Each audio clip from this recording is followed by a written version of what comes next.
Okay,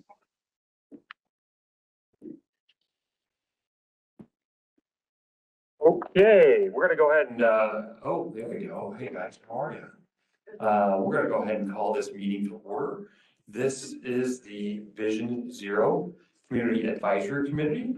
We are the advisory committee to the City of Phoenix to give advice and guidance to achieve the goal of Vision Zero, zero deaths and zero serious injuries on our city streets. My name is Ed Hervis, and this is my first meeting as chair, so everybody be nice and be gracious, hopefully. And let's go ahead and we're going to start with introductions. We have our introduction, at least of our newest member here, Mr. Steve Burns. Steve, you wanted to introduce yourself? Sure, Ed. My name is Steve Burns. I live up in Desert Ridge, Council District 2. I've been on the Grant Oversight Committee for the City of Phoenix for over 8 years. I was appointed to a 2-year stint, and you know how hard it is to get off of some of these things if you've got a council person somewhat like Councilman Waring. So he actually asked me to be on here as well to serve on this committee because he knows how I feel about streets and some of the issues that I brought to his attention. And he said, well, great. That sounds like a volunteer gig. So by trade, I'm a nutritional scientist. I formulate nutritional products, and I am also a corporate executive. And I'm happy to be here. I'm going to learn from all of you a little bit. Then I'll be willing to give my 2 cents as needed. Sounds good. Thanks, Steve. Welcome aboard. Next, we have approval of the minutes from the April 18th meeting, discussion and possible action. Do I have any comments on the minutes? If not, I'll entertain a motion. Adoption of the minutes. It's been moved by Mr. Uhas. Do I have a second? I'll second that. It's been seconded by Mr. Truffin. And all in favor say aye. Aye. Aye. Any opposed say nay. Hearing none, it does pass. Moving on to director's updates. Mr. Joe Brown, our wonderful director. Hello, Chair Hermes and members of the committee. I would like to first recognize Tom Godby, passed away last month unexpectedly. Was a member of the committee. He worked for the city for 21 years and retired from the Street Transportation Department as the Traffic Services Deputy Director 2016. And I'd recommend a moment of silence, if that's okay. Absolutely.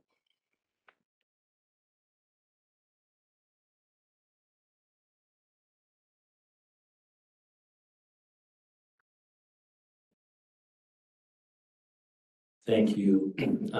I'd also like to thank Tom Callow for serving as chair, and welcome our new chair, Ed Hermes, as vice chair, J.B. Truffin. Welcome new members, Amanda McGowan and Steve Burns, who we've heard from. Welcome. Welcome back, student member Abigail Tomich.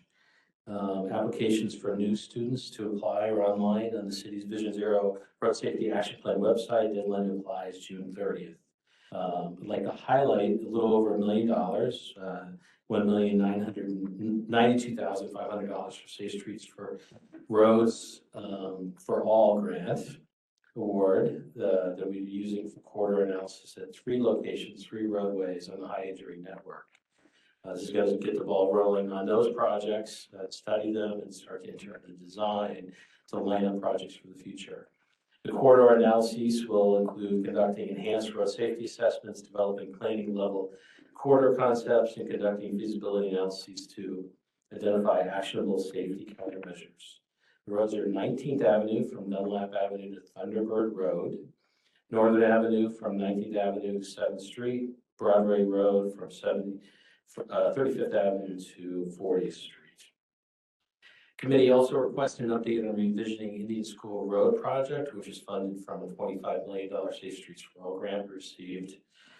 Reed is presenting an update during the Road Safety Action Plan annual report tonight, which provides a broad plan and intended outcomes of the project. Staff is still working with FHW and grant agreement and project delivery strategy, and we'll return to the committee with an update once there is more detailed information to provide.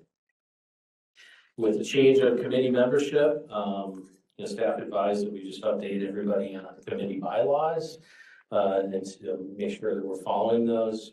11 voting members who are residents of Phoenix, 8 appointed by each council district, 3 appointed by the mayor's office, 2-year staggered terms with option to serve another term. Youth non-voting members, at least 17 years of age, appointed by the street transportation director, 1-year terms with the possibility to serve a second 1-year term at discretion of the street transportation director. The term of any member automatically ends, unfortunately, on the death of a member. That's the middle of written resignation. Removal of office, code, section 2-1. Unfettered to attend 2 consecutive meetings. Vacancies are filled by the respective council district or mayor. Quorum consists of 6 voting members. Quorum must represent the actions taken by the committee. Duties and powers of the committee are advisory only. Review updates from the RSAP Vision Zero implementation team. Provide feedback and recommendations regarding RSAP and Vision Zero. Request future agenda items. Coordinate with relevant city council offices. Thank you. Thank you. That was both, you hit 2 birds right there. We went through agenda item 4 and 5 there. Appreciate the overview. Next up, very exciting, a lot to digest and discuss, a very thorough updated report for the Road Safety Action Plan 2022-2023 annual report. I don't see Reed. I was going to say, I assume Carl's probably stepping in for Reed here. Yes, I am. Unfortunately, Reed fell ill earlier today and won't be able to be here today. So I'm going to be pinch hitting. We appreciate you jumping in at such short notice. Yep. Can everyone hear me okay? Yep. All right, perfect. Never know how far away from the mark you're supposed to be.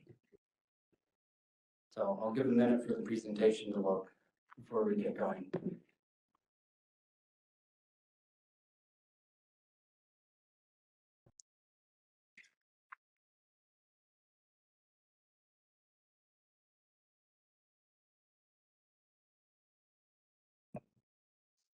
Okay, thank you. So, members and chair of the committee for the Community Advisory Committee for Road Safety Action Plan. So, good evening, I'm Carl Langford. I'm here for Reed Henry today. And tonight, what really we're going to do is present our Road Safety Action Plan first annual report. So this is our annual report for our first. Sorry, I did what I did last time and didn't share it. My fault. No problem.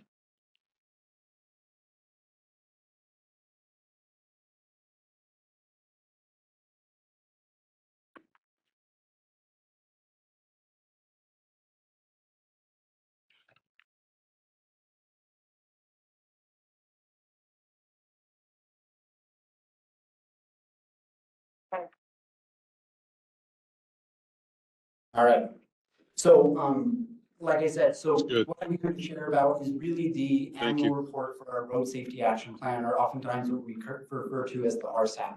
I'll talk a little bit, since there are some new committee members as well, on what our Road Safety Action Plan is and kind of the overview of it, and then get into what the annual report shares and kind of our findings of the first year that we've worked on this.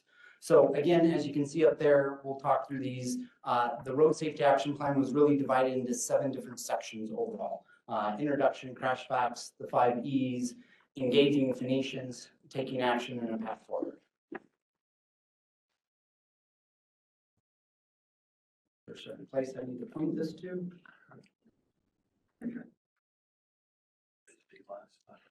We were having issues the other day too.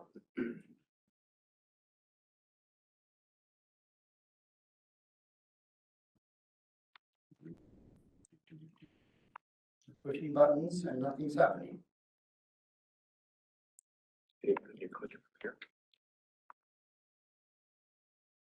There we go. All right. So I may just need to have you click through. Well, it might just be delaying. Okay. You can pass me the mouse too, perhaps. No, it should work. It should work now. Okay. We'll go from there. So first of all, why exactly are we engaged in a road safety action plan? And this slide kind of details it. So roughly in Phoenix itself, not including the highways that run through Phoenix, there's about 30,000 collisions a day. So that's roughly 83 automobile collisions a day that happen. And of that, every other day, there's one fatal crash. There's approximately about 190, roughly a commercial airliner that every year that end up in a fatality on the Phoenix roads. So that's kind of what we're here. We know there's a lot of collisions and specifically a lot of fatalities, and we're trying to create a plan. What can we do about this? How do we address it? What do we do? So kind of another slide is just kind of why this is brought up. So Phoenix in general, specifically this is with fatalities annually on average in our roadway system. And we generally rank within the top 5 of cities nationally. We are a very large city overall. We're the 5th largest city by population, and we're very large landmass wise, but we're also up there. LA, Houston are the only cities really above us. This is a little bit older data, but again, we've statistically been in the top 5 fairly consistently for the last several years. So then looking better at the data, and this kind of breaks down the data itself, looking at there's vehicle collisions, pedestrian and bicycle collisions. You know, you look at all collisions and pedestrian and bicycles make up less than 4% of the overall collisions throughout Phoenix.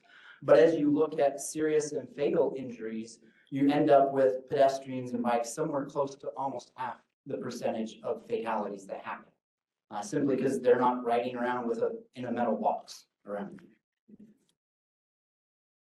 So one of the things we look to do with that is really develop our high injury network. So that's one of the things this plan does.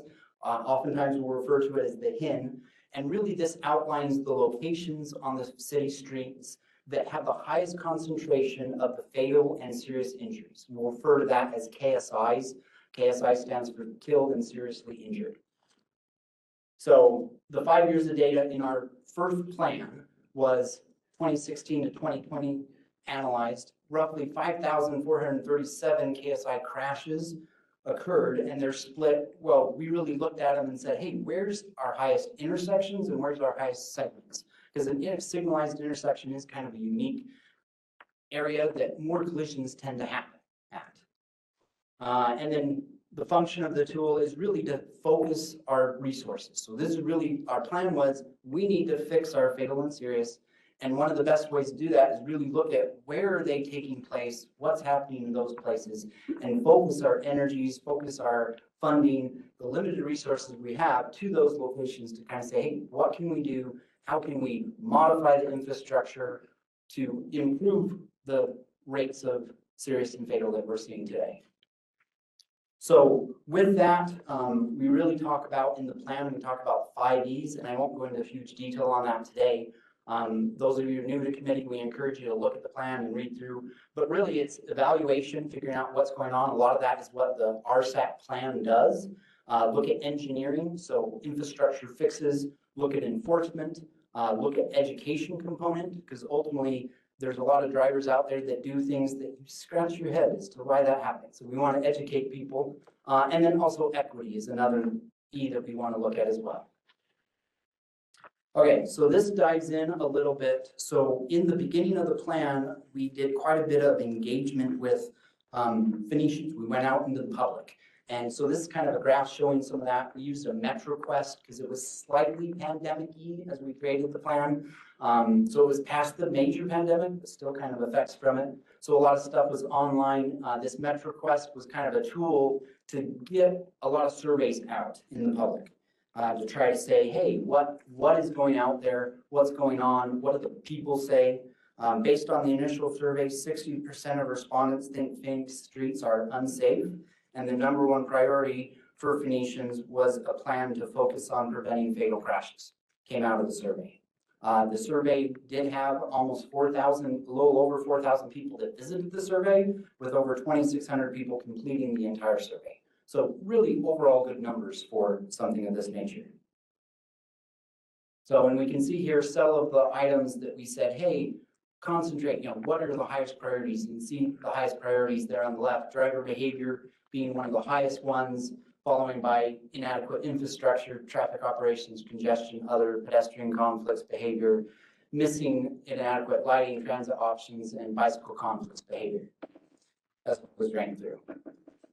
So from that, from the data that we looked at and from the survey in the public, what we came up with was focus areas to basically look at it. And so here's the different focus areas that we wanted to do. So we have a focus area on just general strategies, behavior-related items, pedestrian and bicycle-specific items, intersections. We talked about intersections on our HIN. They're a very concentrated location, so looking at strategies to improve the intersection specifically, and then segments as well. So with that, kind of creating that plan, one of the things coming out of the plan was a Vision Zero task force. And this committee here is part of that task force. So really there's three different groups. One is the Community Advisory Committee, and that's this group here that has several people appointed from council and mayor and some student members as well. There's also a Road Safety Action Plan implementation team. So that's kind of staff level at different departments to kind of say, we have the plan, how do we actually implement it? How do we get the projects and different things to go forward? And then we have an executive task force, and that's made up of city manager and department heads to kind of lead and guide and make sure we're heading where the overall city focus wants us to as well. So now introducing kind of the actual report that we did. So this is really the 2023/2022 annual report. The RSAP program was initiated and passed by council in September of 2022. It actually got a little bit accelerated to make sure we could get some grant funding or apply for grant funding at least. So initially we were going to end about December, but we accelerated, pushed to make it happen. And so we have 4 months in 2022 that's compiled into this report along with the 2023 information. And I'll go ahead and go through here what's in the report. You guys all received in your packet a copy of the report. If you read through all 172 pages, great job. That means you're committed to this group. So, and then to begin with here, so to first off, we have the executive summary, and that's kind of just, hey, overall, what does this tell us? We did 1 year, what does it do? We had 64 safety projects that were completed inside the city. So these are all projects, some projects specifically related to the RSAP, some projects in just day-to-day items that the city was working on and doing that overall should have an improvement to safety. A big thing, we've received over 32 million in grant funding for specifically safety type projects since we initiated this plan itself. Like we said, we kind of sped it up to try to get some of this grant funding available. And we'll talk more of some of what that grant funding was later. We also did a crash data updated. So we looked at the crash data and we're updating the HIN as part of this as well. And then the good thing is our KSI crashes are trending down. So the overall, and we'll see a slide on that in a bit, but overall it's looking better. In fact, this is the slide to talk about it here. So here's looking at the last roughly 7 years, almost 9, or sorry, I can do math, almost 8. So the KSI crashes, so that's our killed and seriously injured collisions or our fatalities. That overall is trending down. So that's a really good thing that we're seeing. You can tell 2020 during the pandemic, basically what happened is a lot of traffic didn't happen at all. Traffic went down quite a bit. Speed overall did go up. And so you do see a fair amount of fatalities in the 2020 year, but overall collisions is still dropped tremendously overall. And then we'll contrast that again with maybe our not as great a story of fatal collisions. So our fatal collisions are trending up. They have been trending up for a number of years. 2023 right now is slightly tentative data. This is data that we have from our police reports. The official data that goes into like national databases and things and where our previous years come from end up going, the police reports go to ADOT specifically.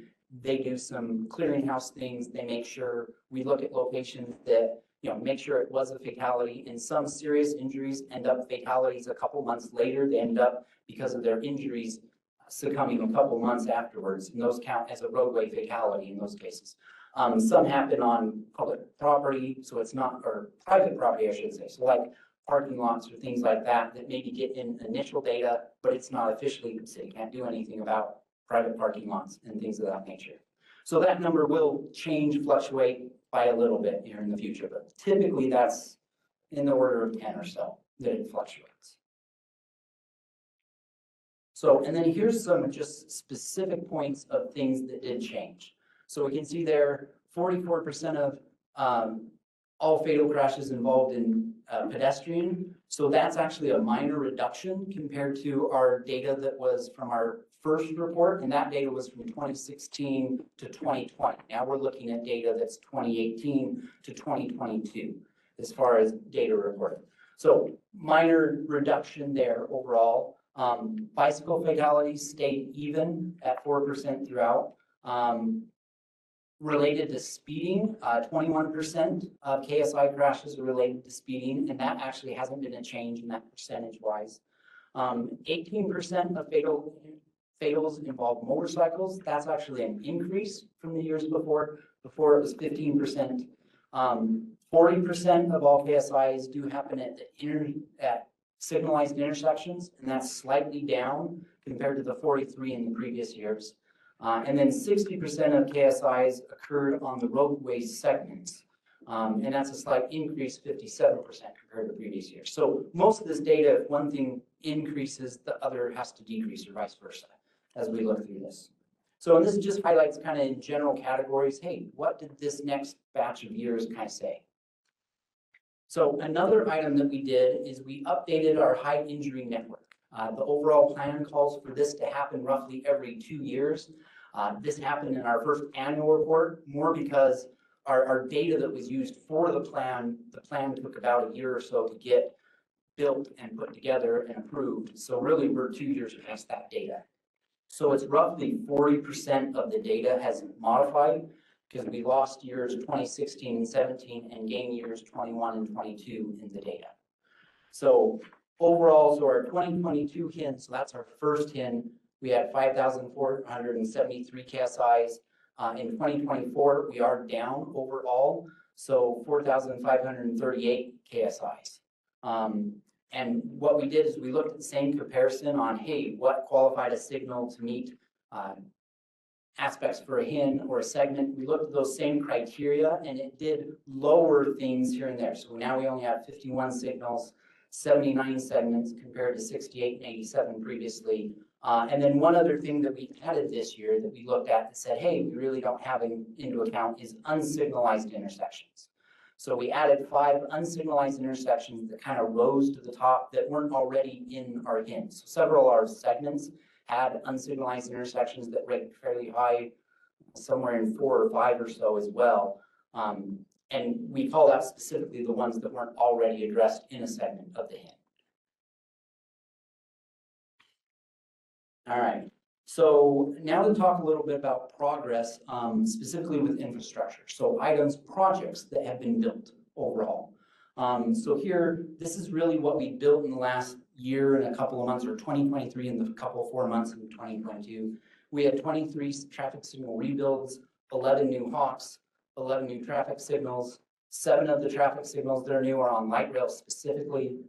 We had 6 modified traffic signals. So those specifically are generally safety funded where a signal exists, but we're going to go in, update the signal to modern standards, put in the extra lights for everywhere, put in the flashing yellow arrows, items that should make the signal a lot safer as drivers go through. And then there were 4 light rail traffics that were rebuilt, mostly for the light rail project. And then we had 2 RRFBs or CFBs. So that's a circular flashing beacon or a rectangular flashing beacon.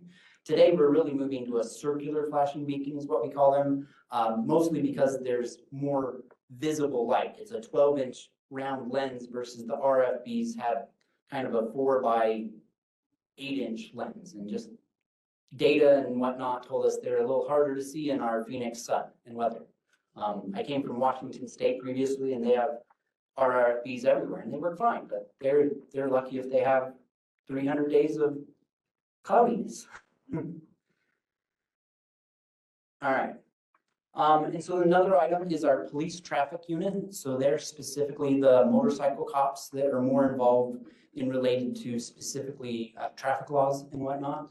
So with the police traffic unit, they took our HIN segment and school zones, and so they took a map and locations of those HIN segments and focused specifically on those locations on our HIN, specifically the segments dealing with high speed and driver behavior and whatnot. And they were specifically looking out for excessive speed, red light running, aggressive driver behavior in those areas. So they had target enforcement in those areas specifically. And then in adjacent to that, the Traffic Bureau has an education and safety squad. They go out and do bike rodeos at school events, community events, and things of that nature to go out, be in the public and tell people and recommend, hey, how you drive safely, how you ride a bike safely, what can you do? And so that's where police assisted with our road safety action plan. So then getting to the next part, this is really looking at our performance measures. So what in the plan, it lays out several strategies and several focus areas, objectives, and performance measures is really what it laid out. And so what this does is it looks through and says, hey, how are we doing on these specific strategies? Or I should say performance measures. And we color code them throughout the plan. So green basically means, hey, we're on track. Either some items are things that we could complete. One of them was create this committee as an example. And so that's completed. We've created this committee. It's moving forward and meeting. As an example, the gray items are basically items that we can't really measure at this point, or we haven't really been able to start them simply because what they are take time, or we don't have data for it, or things like that.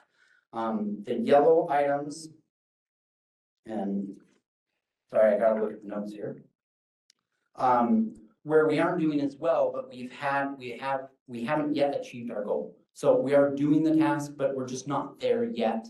And some of it's based on just data, because some of the strategies are specifically reduce fatal and serious collisions by so much per year. And then the red items specifically are where we haven't achieved our goal yet. And there's different various reasons as to why with that. Let me see what that's. Sorry, this is the part where I'm pitch hitting. Got to remember what's happening next. Okay, so with these, the items that were gray due to the fact that official crash data is typically 12 to 18 months, so that's part of it.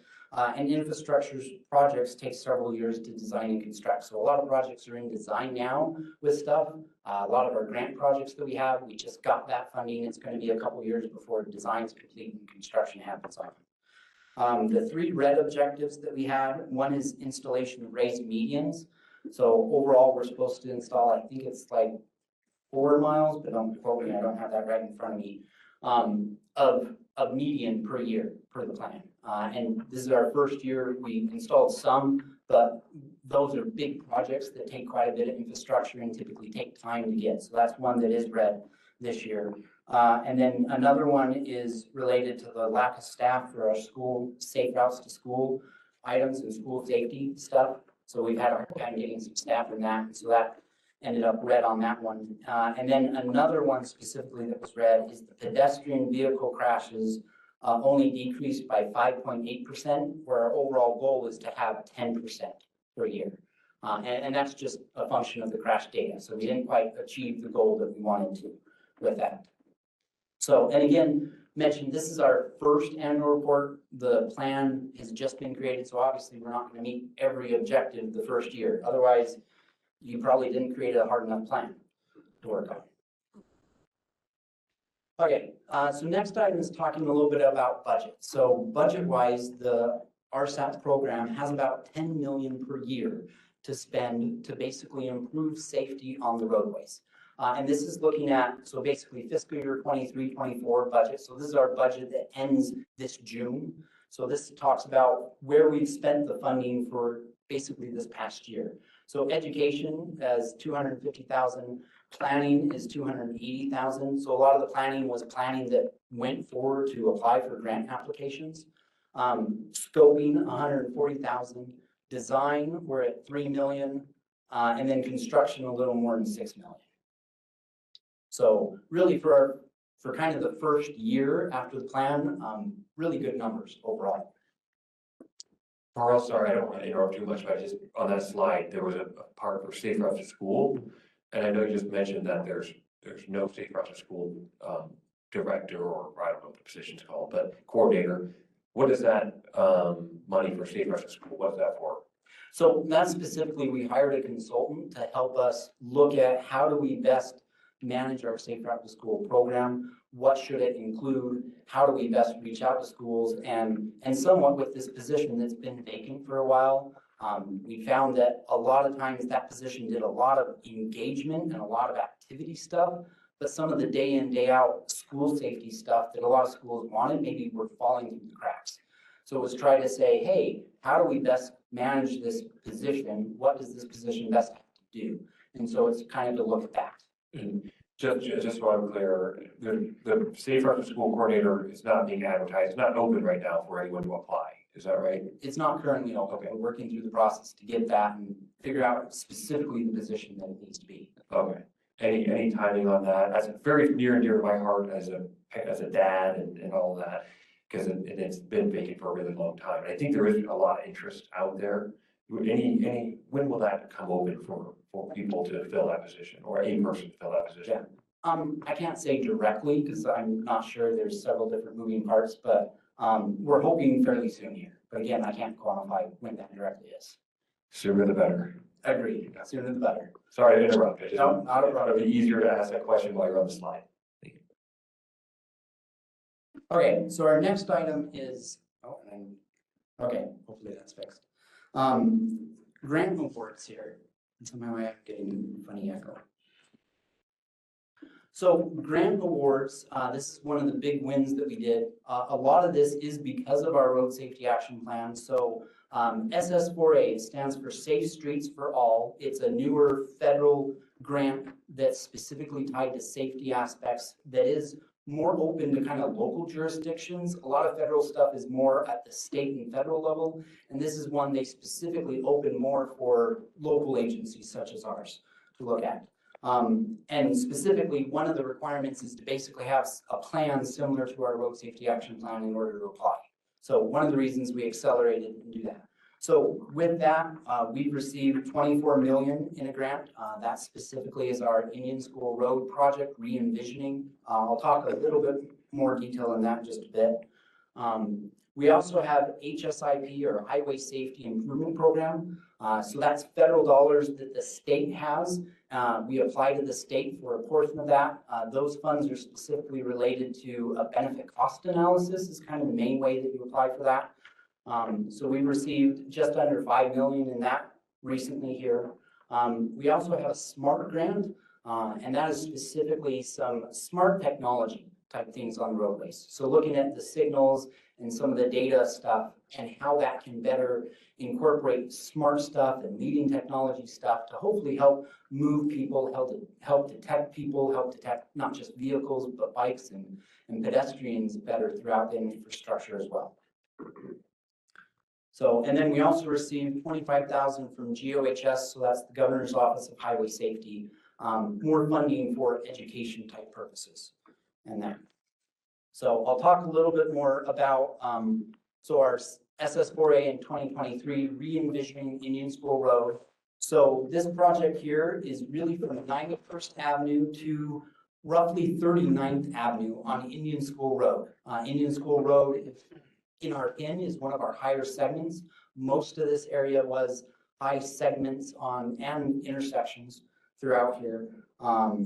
So the intent is to install roadway lighting on the north side. Currently, it's roadway lighting just on the south side. Widen and separate sidewalks where feasible to further separate pedestrians from vehicular traffic. Ideally, build 7 hawks throughout the project. The overall goal is to have every quarter mile have some kind of pedestrian crossing that's a signalized pedestrian crossing. Rebuild 10 traffic signals to improve visibility, control, pedestrian detection, lighting, connectivity throughout. One of the items with this project specifically is we are looking to do LPIs at every signal as we rebuild on this project specifically with the grant, improve ADA access, and also construct medians near some of the major intersections as well. So a big project, it's a little more than 30 million overall. The federal grant that we received is 25 million of that, so it's a great thing. The project is looking to go into advertisement here in the next couple of months. And that will be kind of the first phase to go into advertisement. It will be in design for a couple of years and then start construction. It's such a big project. We'll do construction manager at risk is kind of the building method for it. So hopefully it gets built fairly quick. We're anticipating construction to start roughly in 2027. So again, there's lots of moving parts to get. Carl, on this, on Indian School Way, this is, like you said, very much, part of the high injury network, and you can see why. Those of you that haven't been down there recently, I go by down there a couple months ago, just to check it out as part of this committee's and the work, and it is one of the worst designed streets that I've ever seen. And a lot of it is, riding down there, I can see why there's so many, people getting hurt and killed down there. Sidewalks are just a mess and currently, and worried me a little bit when you said there's gonna be sidewalks, I got excited, but then you said where feasible, and that got me a little nervous. Are there gonna be, through this new stretch here, are there gonna be contiguous sidewalks on both sides of the road so that people can walk the entire way in a nice wide detached sidewalk? What would the sidewalks look like after this is done?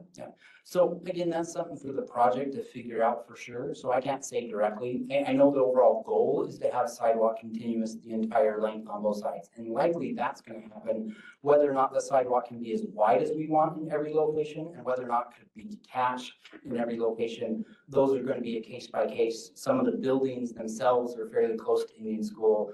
So it depends on what kind of right-of-way acquisition we would need. And some things are very difficult, especially when you're taking buildings or different aspects, whatnot. But this being a safety-focused project, that will be one of the things they do focus on trying to do. But again, as we get into the detail of the engineering, there are things that, there may be some utility, who knows what, that's a couple million to move that utility, that makes it kind of difficult.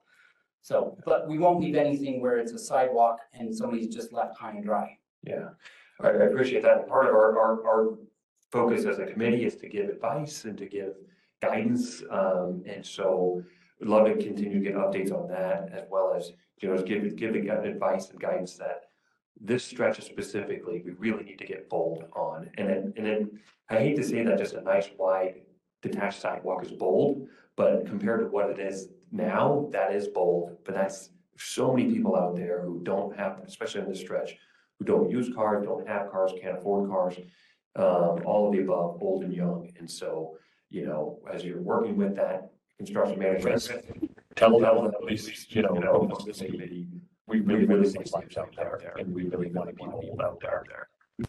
Yeah, agreed.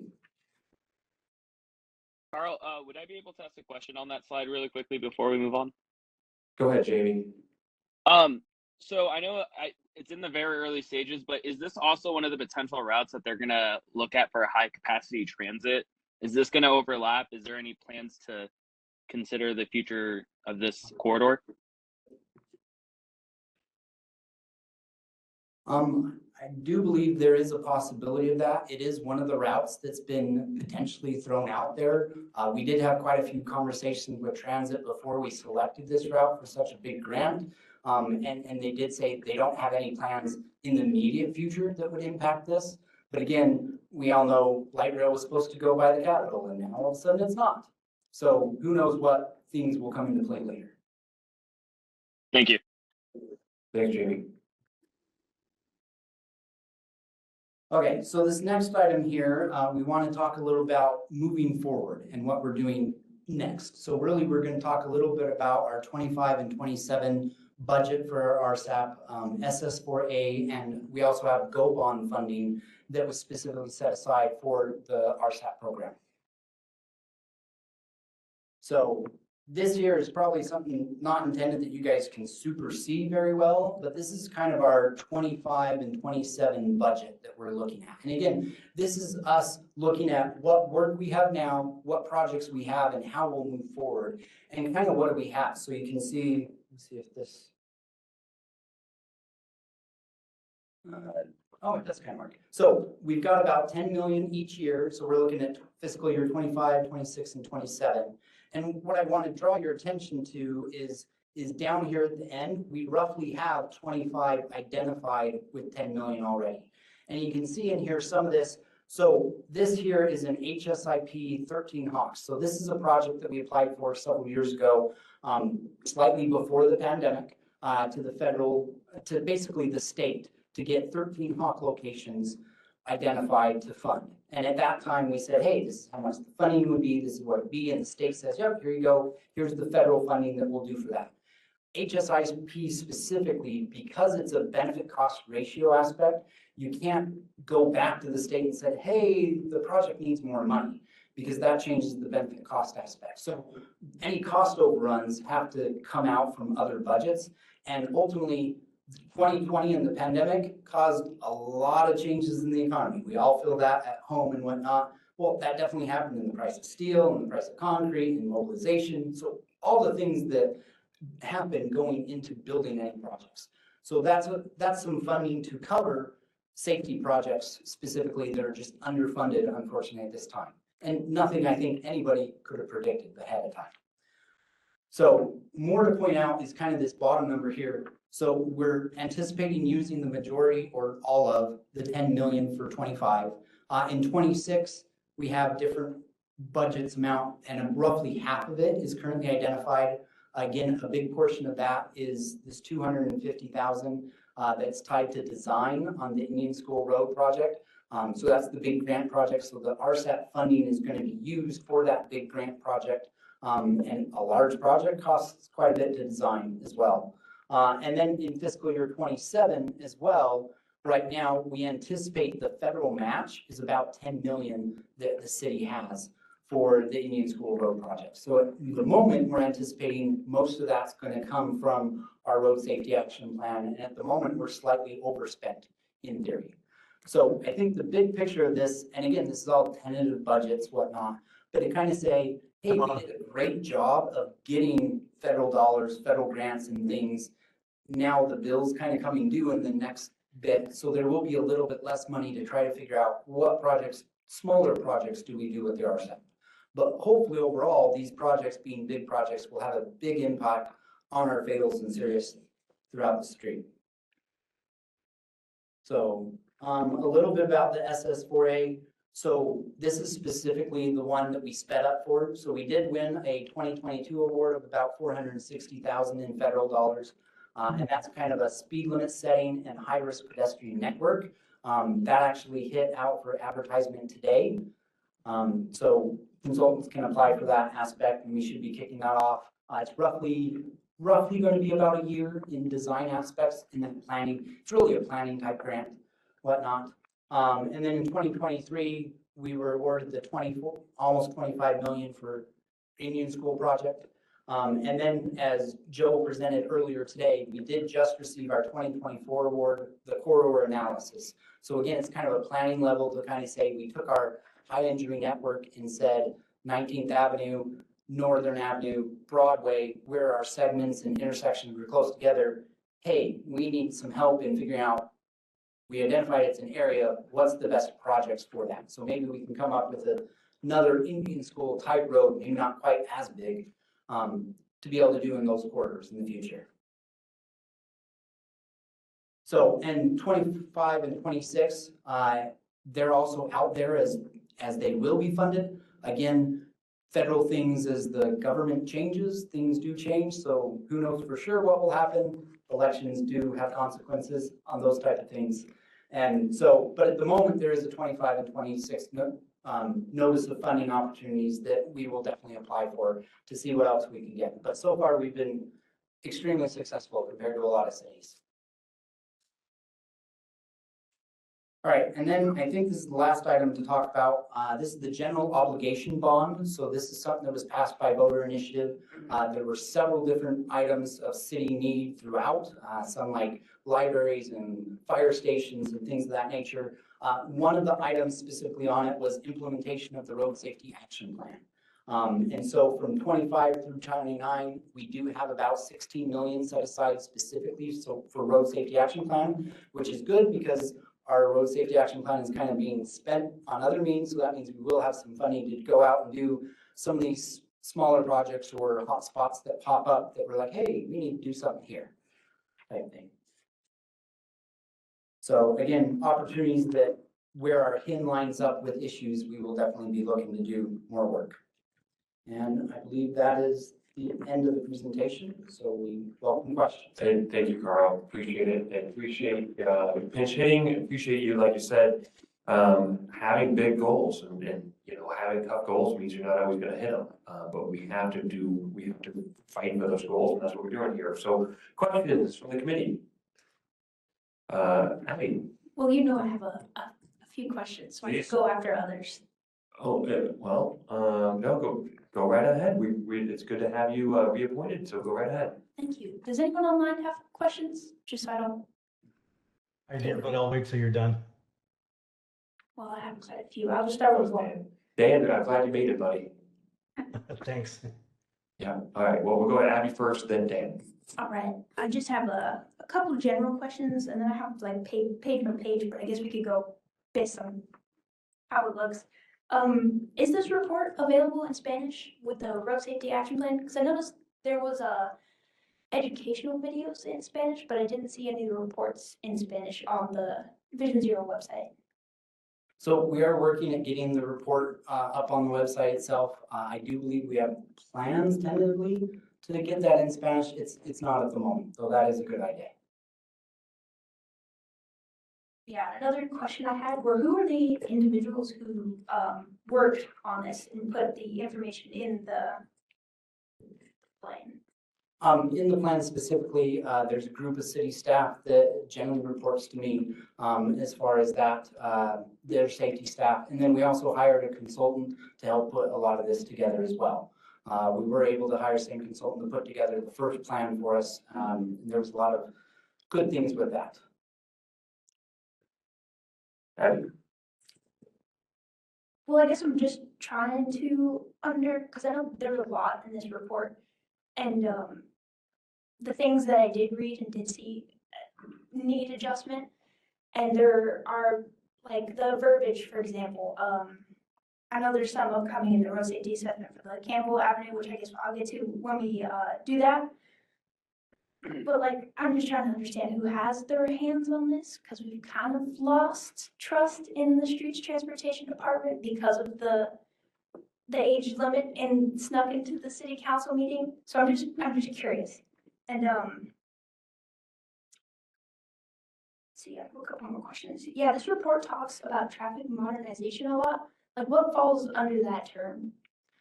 So one of the things is if we go out to a traffic signal and update it, oftentimes we'll refer to that as traffic modernization. So a lot of our traffic signals are unfortunately rather old, some past 30 years or better, and just technology has drastically changed. So a lot of the older signals have limited detection of vehicles or pedestrians or bikes, typically no detection of vehicle or pedestrians. Some of them have push buttons, a lot of them don't. And so modernizing, you're going to bring it up to current standards. Just the controllers themselves have so much more capability. Today, we build traffic signals that it has detection on all four legs, kind of irregardless of where it goes, where back in the day, detection was, oh, you only put it where you needed it. It maybe had it on the side street and that was it. So you had no idea if traffic was coming on the main street to detect the side street. Another item is just the ability to do more aspects to it. The flashing yellow arrow is one that's very big. It's newer aspect. We're finding that that's something that can work very well. You can program those that during peak hour or periods where we see higher collisions, you can actually say, hey, we're going to omit the flashing yellow or component during these timeframes, because ultimately the permissive left turn phase is not as safe during those time periods. So those type of things are generally what it's referring to. Any other questions? Go ahead. I do have a couple more, but Dan can go. Okay, we'll go to Dan, we'll come back to Abby. Dan, go ahead, bud. All right, thank you very much. I've got a couple as well. Thanks for the presentation, Carl. Just a couple questions. So touching on the availability of more updated data. Maybe I didn't hear it, but why does it take so long to begin tracking or being have the availability of more updated data in the system? Because this is like what, almost 2 years behind. What's actually out there. So is this a staffing issue, or is there some other reason that it takes so long to get that updated? So unfortunately, that's something that's just even nationally happening. So we do get what's called a VCU, a Vehicle Crime Unit report, for suspected or fatalities that we know about and suspected fatalities every day for the most part. So on the weekend comes in, we see those type of reports, and what happens, and it's got a minor narrative, and that's some information that we do look at, but that's not considered data that's good for a grant application or the technical data that exists in the national aspect. FARS, and I forget what it stands for, other than it's a federal something, is really the national data that's looked at. So all police reports end up going to, from the police, and depending on the fatality and the instances, it can take up to 6 months to finalize that report before it's sent to ADOT.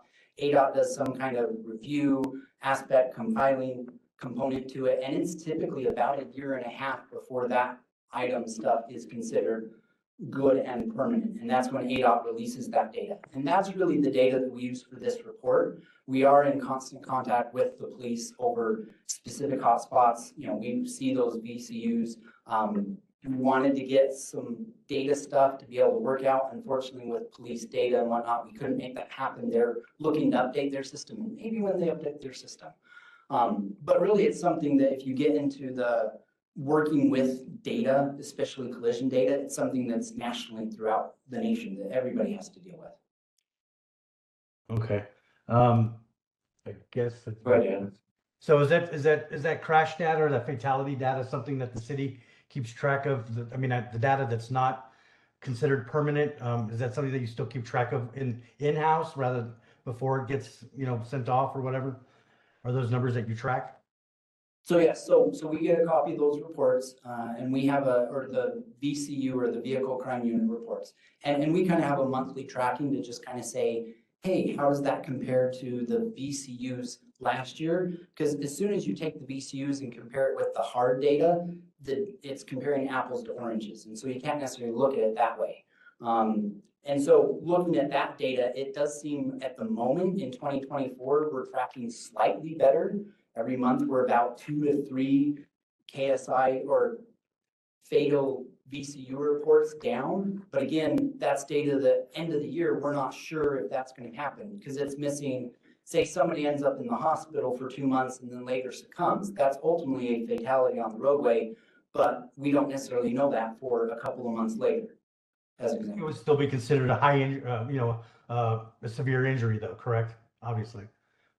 Yes, well, yeah, exactly. It's considered, and not always. So sometimes a collision may happen that just regular patrol will go to and not necessarily the traffic bureau unit.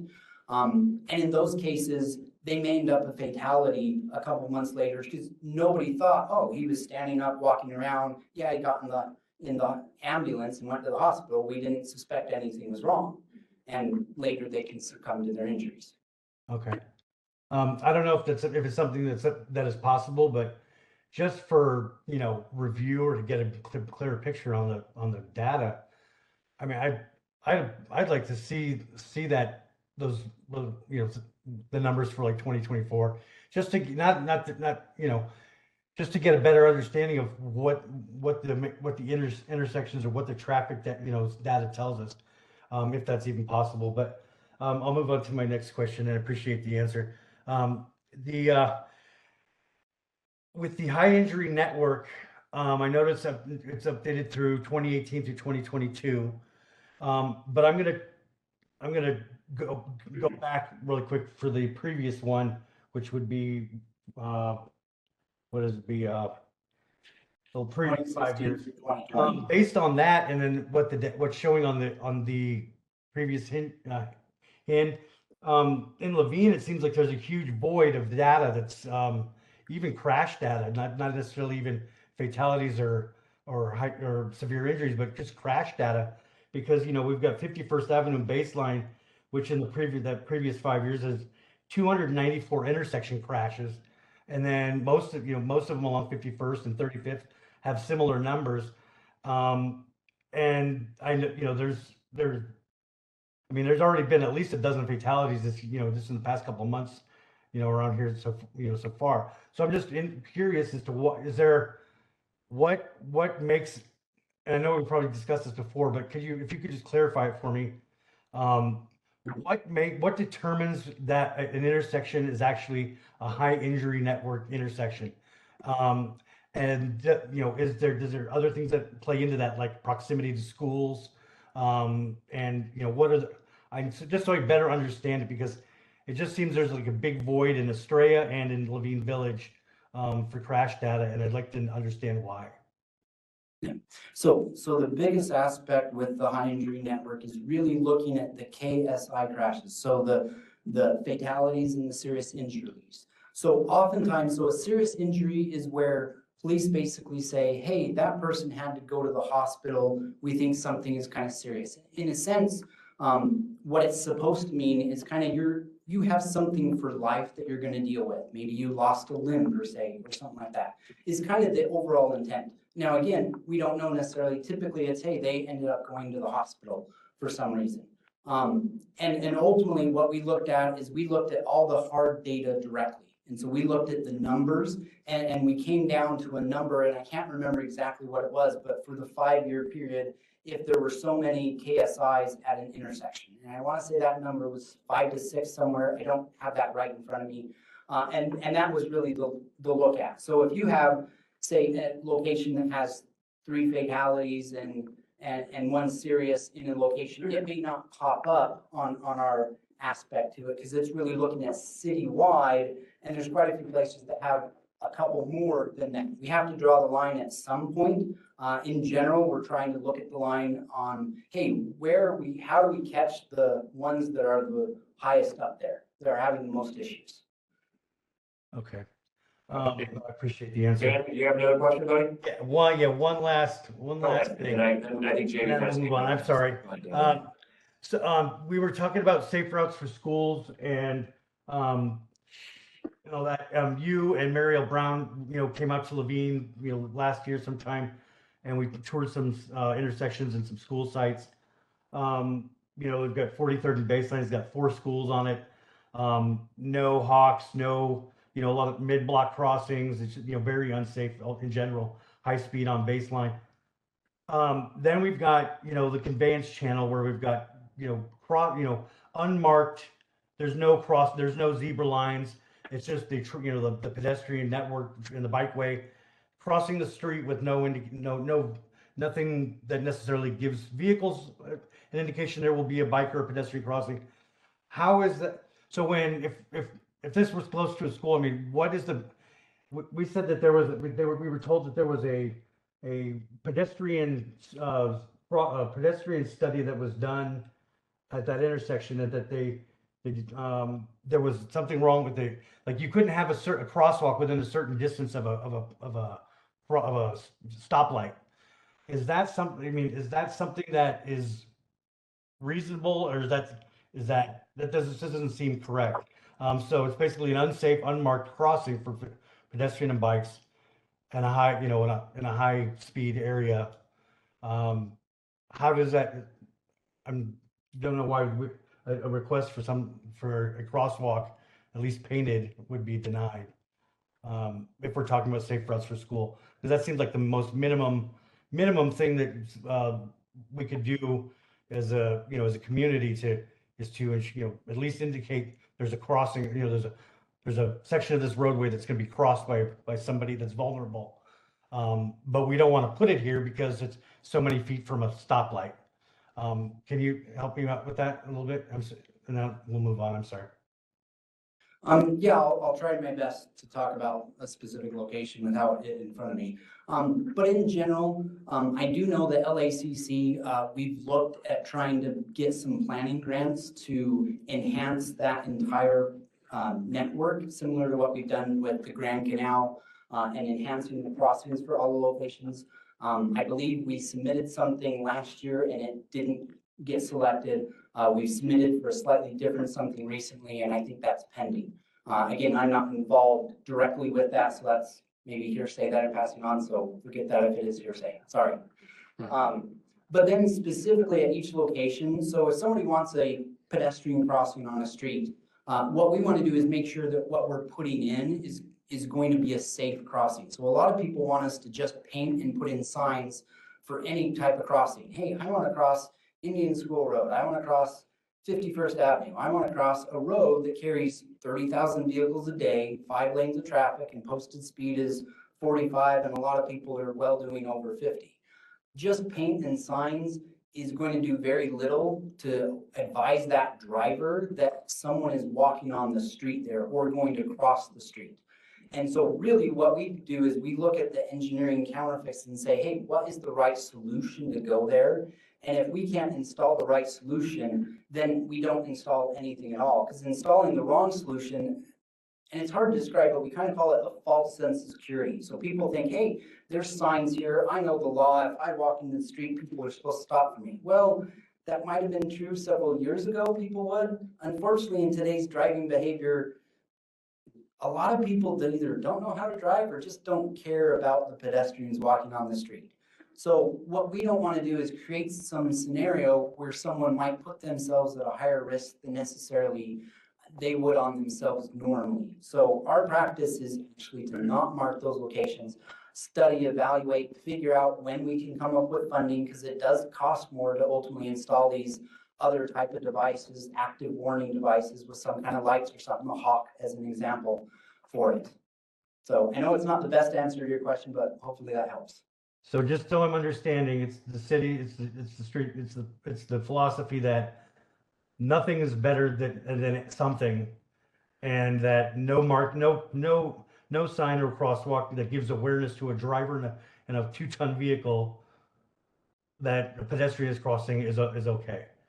All right, just so I understand. All right, thank you. Thanks, Dan. Jamie, did you have a question?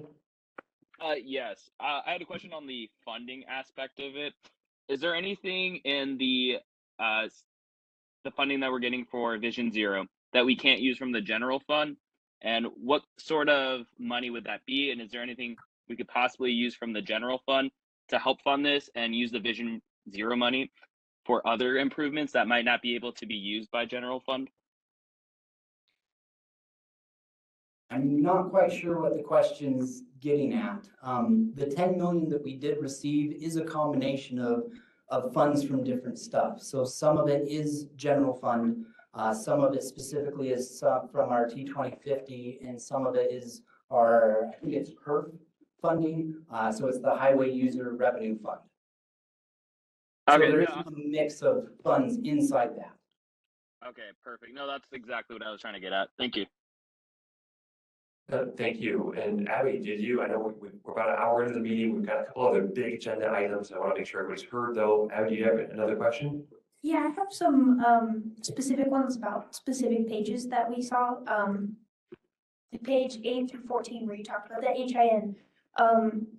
Does the HIN include incidents of people being hit by vehicles on sidewalks? Like, what kind of killed or serious injured is not included in here? Like you said, private parking lots, but are public parking lot fatalities included? Like an example would be if a vehicle comes off the street and enters the public right of way and kills or seriously injures someone, is that included in the statistics? Yes, so it's anything on public right of way. So if it's someone on the sidewalk, say for example, somebody's standing at a bus stop and somebody for whatever reason does who knows what in the car and slams into the bus stop. Yes, that counts as a killed and seriously injured. What it wouldn't be is someone in like a Safeway parking lot gets ran over and police respond and end up creating a report. That's on a private parking lot. Gotcha. One more? Yes. Okay, go ahead. Let's see. Dan kind of touched on this a little bit, but killed or serious incidents on the hospital reports of injuries or deaths reported and captured. Wait, that doesn't make sense how I worded that. I know that some incidents are not reported to Phoenix PD because the person like crossing the street fears being deported from the US or charged. For example, like crossing the street as a pedestrian illegally, are those included? How do you report those? So those will not end up getting reported in our data. Our data specifically comes from police reports. So overall, we have 30,000 collisions that happen a year. Quite a few of them are property damage only. The last several years with police just generally being less police out there to enforce, a lot of property damage only collisions happen, and we aren't getting those reports because we can see those numbers throughout the years actually slightly going down. We don't think they're actually going down, they're just not getting reported as much. Thank you, Carl. And thank you, Carl. I also have, I think, a comment and a question. First of all, thank you for pinch hitting. That's not easy to do, and just coming up some big takeaways. And then I do have a question, I think, in there. You know, the numbers are trending in the wrong direction as I see it. And for a lot of the reasons you talked about, driver behavior, one of the things that I read and digest this as comprehensively is speed kills. Speed is a huge killer, and it's maiming our folks and killing our people here in Phoenix. It was very interesting to see that it's Sundays. That's when there's the highest level of people being killed. It's the evenings. It's not, you know, rush hour like a lot of people might think. You know, we had 869 fatal serious injury crashes. I'm sorry, 869 is the 5-year average. We had 880. And I thought another big piece here was kind of comparing us to other cities, other places in the U.S. There's an upward, you know, the report says, quote, there's an upward trend in traffic fatalities in the U.S., which is terrible. The increase in the U.S. over this time period is 2.8%. In Arizona, it's 5.5%, which is high, much higher than the national average. In Phoenix, it's even worse. It's 5.7% increase in the wrong direction. So we're increasing in the wrong direction more than twice the national average. So we've got a lot of work to do here in this committee and here in the city. And we really need to be bold to protect people. And I really appreciate the report. You know, one of the other parts that jumped out at me was how serious it is when people are not in a car who are being killed at a much higher rate than those crashes. We talked a lot about people walking, riding bicycles, or have a higher risk of being killed or severely injured. And then we look at the progress over this period of time for having protected bike lanes. One of my big takeaways from the report is keep cars are going faster and they're driving recklessly. People in them are driving recklessly. We've got to keep them separated from people who are not in a car. And it's absolutely paramount to save lives. And over this period, we only built 2.7 lanes, 2.7 miles of protected bike lanes. As was pointed out in the report too, Phoenix T2050 voters said we want 1,080 miles of new bike lanes. Over this period, about a 1.5 year period, we didn't even build 3 new miles of protected bike lanes. And at least one of my takeaways from the report is unprotected bike lanes are putting people in danger, or at least certainly have the potential of putting people in danger. So we got to make those protected bike lanes. One of my frustrations is, you know, I just went to a meeting the other day with the Washington Road redesign, and it feels like we're doubling down on some of the mistakes of the past. In that redesign, it's putting people on scooters and bicycles downtown in traffic, you know, 40 miles an hour of traffic, without any protection. At least is the preliminary plan. I know it's subject to change, and hopefully it does change. So my question, there is a question in here somewhere. My question is, you know, what role, maybe this is proper for Director Brown, you know, when you're looking at redesigns of the streets, what role does Phoenix T2015, those new bike lanes, come into play? And really, what role is Vision Zero saying, hey, our goal is 0 deaths and 0 serious injuries. This road design, we've got to be bold and do better. How does that weigh in when you're looking at redesigning a street?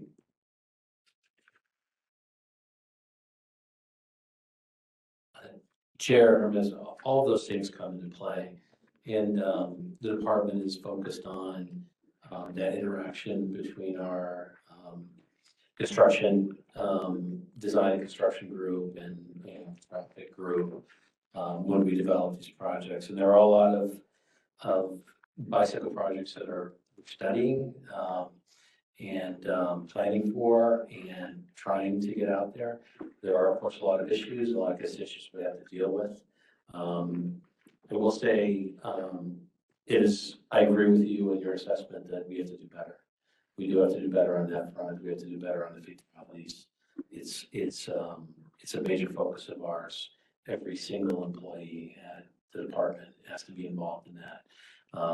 And that's something we take very seriously. That number, which is creeping up, 250 plus perhaps by the time you get the numbers together for this last year, is and the third largest in the nation. These are higher than New York City. There's so many more people in New York, and so really it feels like, and correct me if I'm wrong here, it feels like we're the worst. Because only two cities ahead of us, there's Houston and New York, and those are way bigger population. Yeah, I mean, some of those cities have more mass transit, and there's reasons for that. And some of that reporting is on state roads.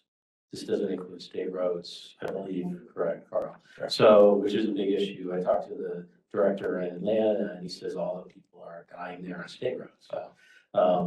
So, which is a big deal, and then the highway. So, you can, I don't know what that number would be if we would count the state roads in the Phoenix area as well. So, it's a big focus that we need to have.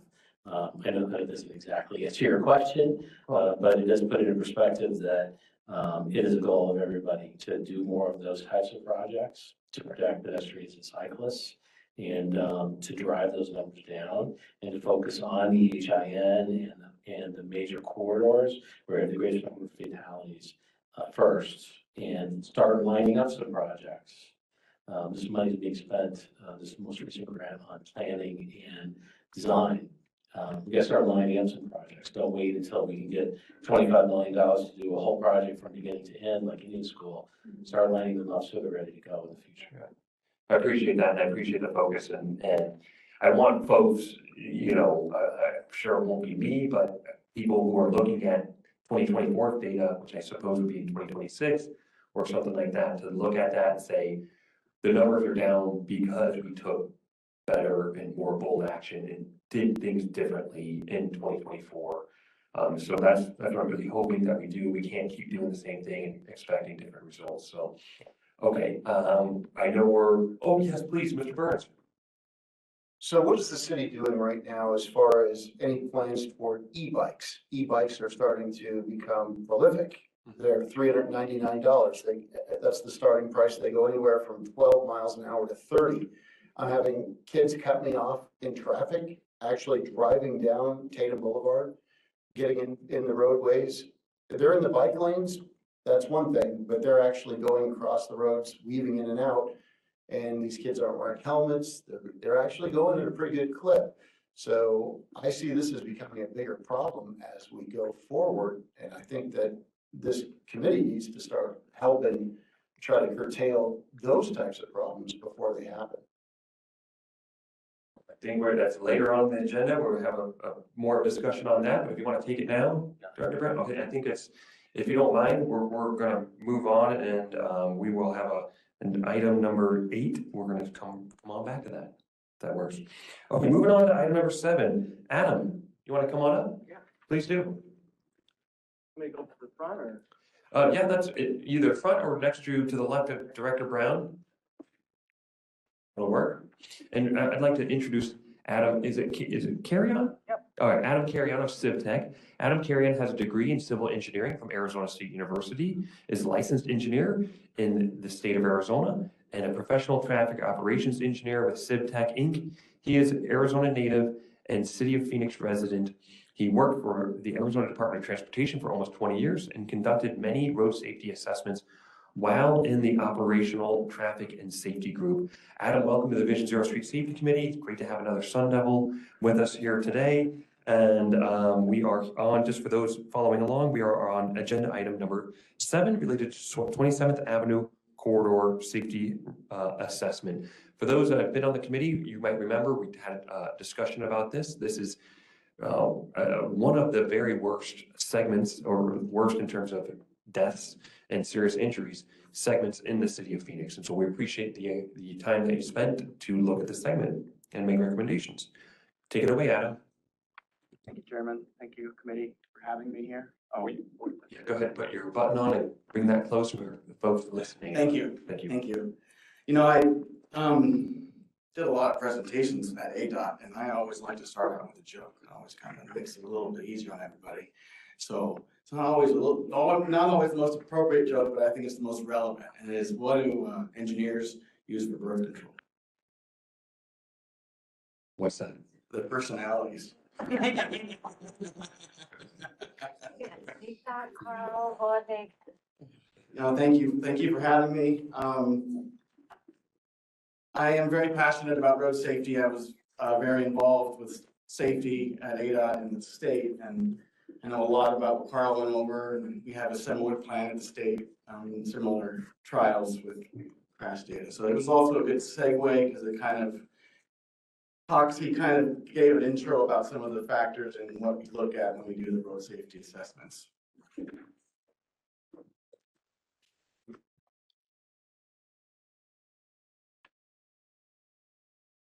It's not working.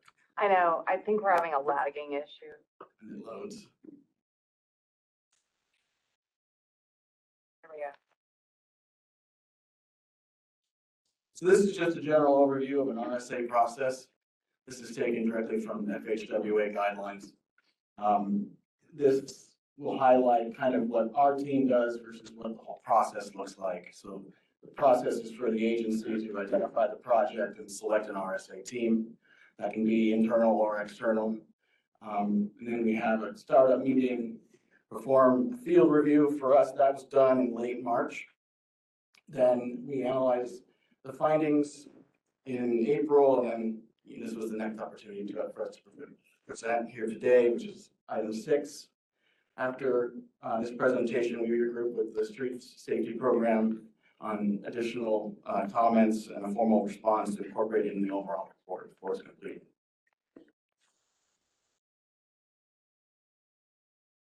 So the RSA was for 27th Avenue from Campbell in the south to Camelback Road. That's just west of I-17, about 3 or 4 miles north of I-10. It's a half-mile segment. There are 3 northbound lanes, 2 southbound lanes, and a center two-way turn lane, which is a pretty common cross-section for the city. Kind of looking at some of the major intersections in the corridor. At the top, intersection 1 is Camelback, signalized, and number 8 is signalized with stop controls on the other intersections. We have a 40-mile-an-hour speed limit on 27th Avenue. We looked at the intersections of Camelback and Campbell, but just at the intersections themselves, not really on the roadways, the approaches. We looked at signs at the intersection, but the focus was mostly on the road segment itself.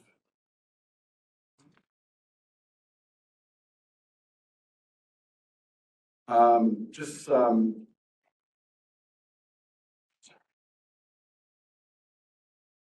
important aspects of the surrounding area. Most of it is residential and along the segment with some commercial in the north and to the southeast.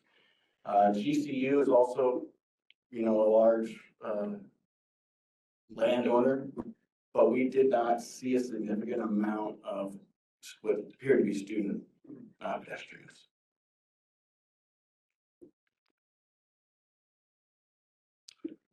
A unique element of the roadway segment, but not necessarily unique to the city of Phoenix, is a frontage road along the west side of 27th Avenue. Runs approximately from Pearson to I wrote that down. Hazelwood. Kind of talk about this a little bit further down in the presentation. Roadway consisted of every major roadway user: pedestrians, bicyclists, heavy trucks, emergency services, buses, cars. It was really prevalent, the amount of pedestrians that were using the roadway. And the amount of mid-block crossings was very high. This is just a really good picture of the roadway segment, kind of giving you a general idea of what that looks like. And I can kind of go over more generalizations of the roadway and existing conditions, as we call it. So it's classified as an arterial, 64 feet wide with two 12-foot outside lanes and then 10-foot lanes inside, right? There were no bus pullouts in either direction. All but one new development had attached sidewalk. So there was one new development that had a detached. And I believe that's what's pictured there on the right. One of the elements of an RSA is to look at the crash data.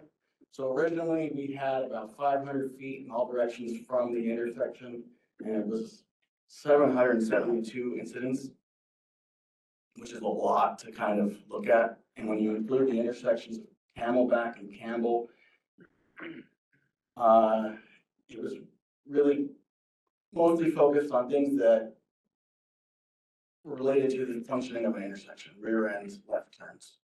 Things that, when you want to look at a whole roadway segment, it might not give you a lot of information. So we eliminated the incidents at Camelback and just south of Campbell. We came up with 163, so you could see we removed about 600 incidents just from that intersection that we thought. It's mentioned later, but you guys are doing improvements at Camelback for the signal. So we took that out to get a better look at the roadway segment itself. One thing to look at here is you do see a dip in 22, a slight dip in 21 and 20 on your incidents due to COVID.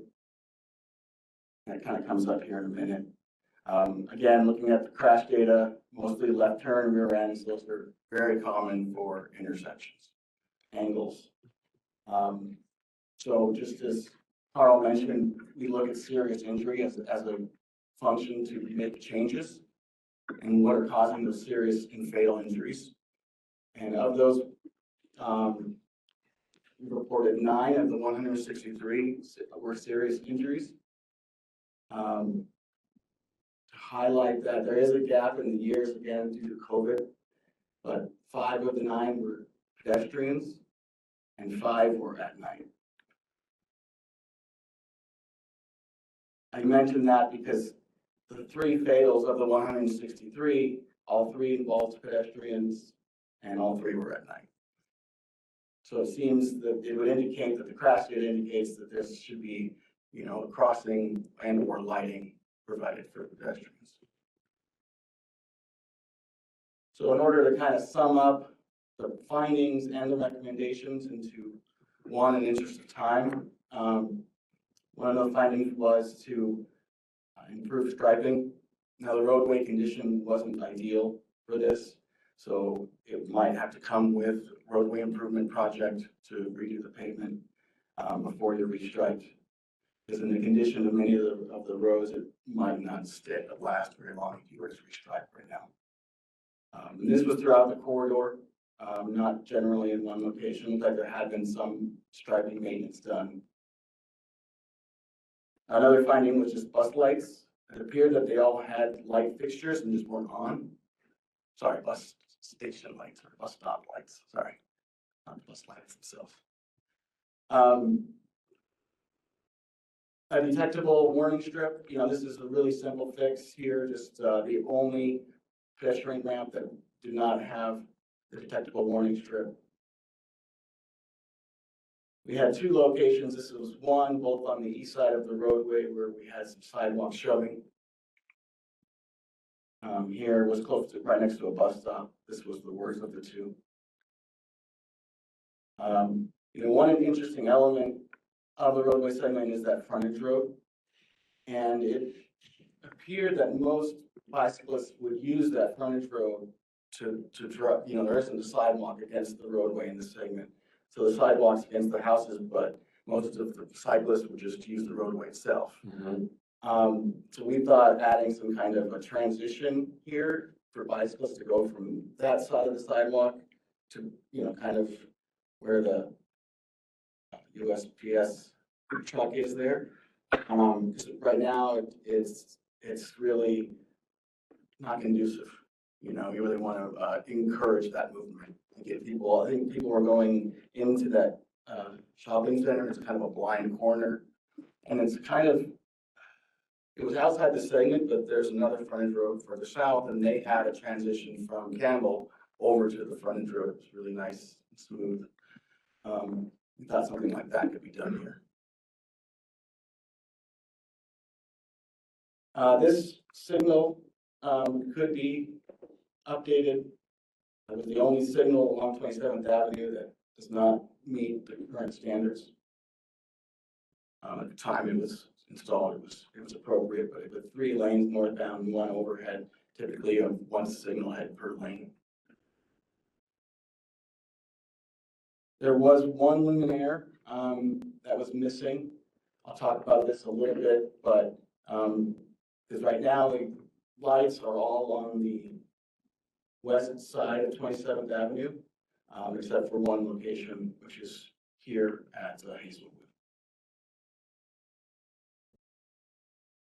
We also did study the intersection of Pearson Street. During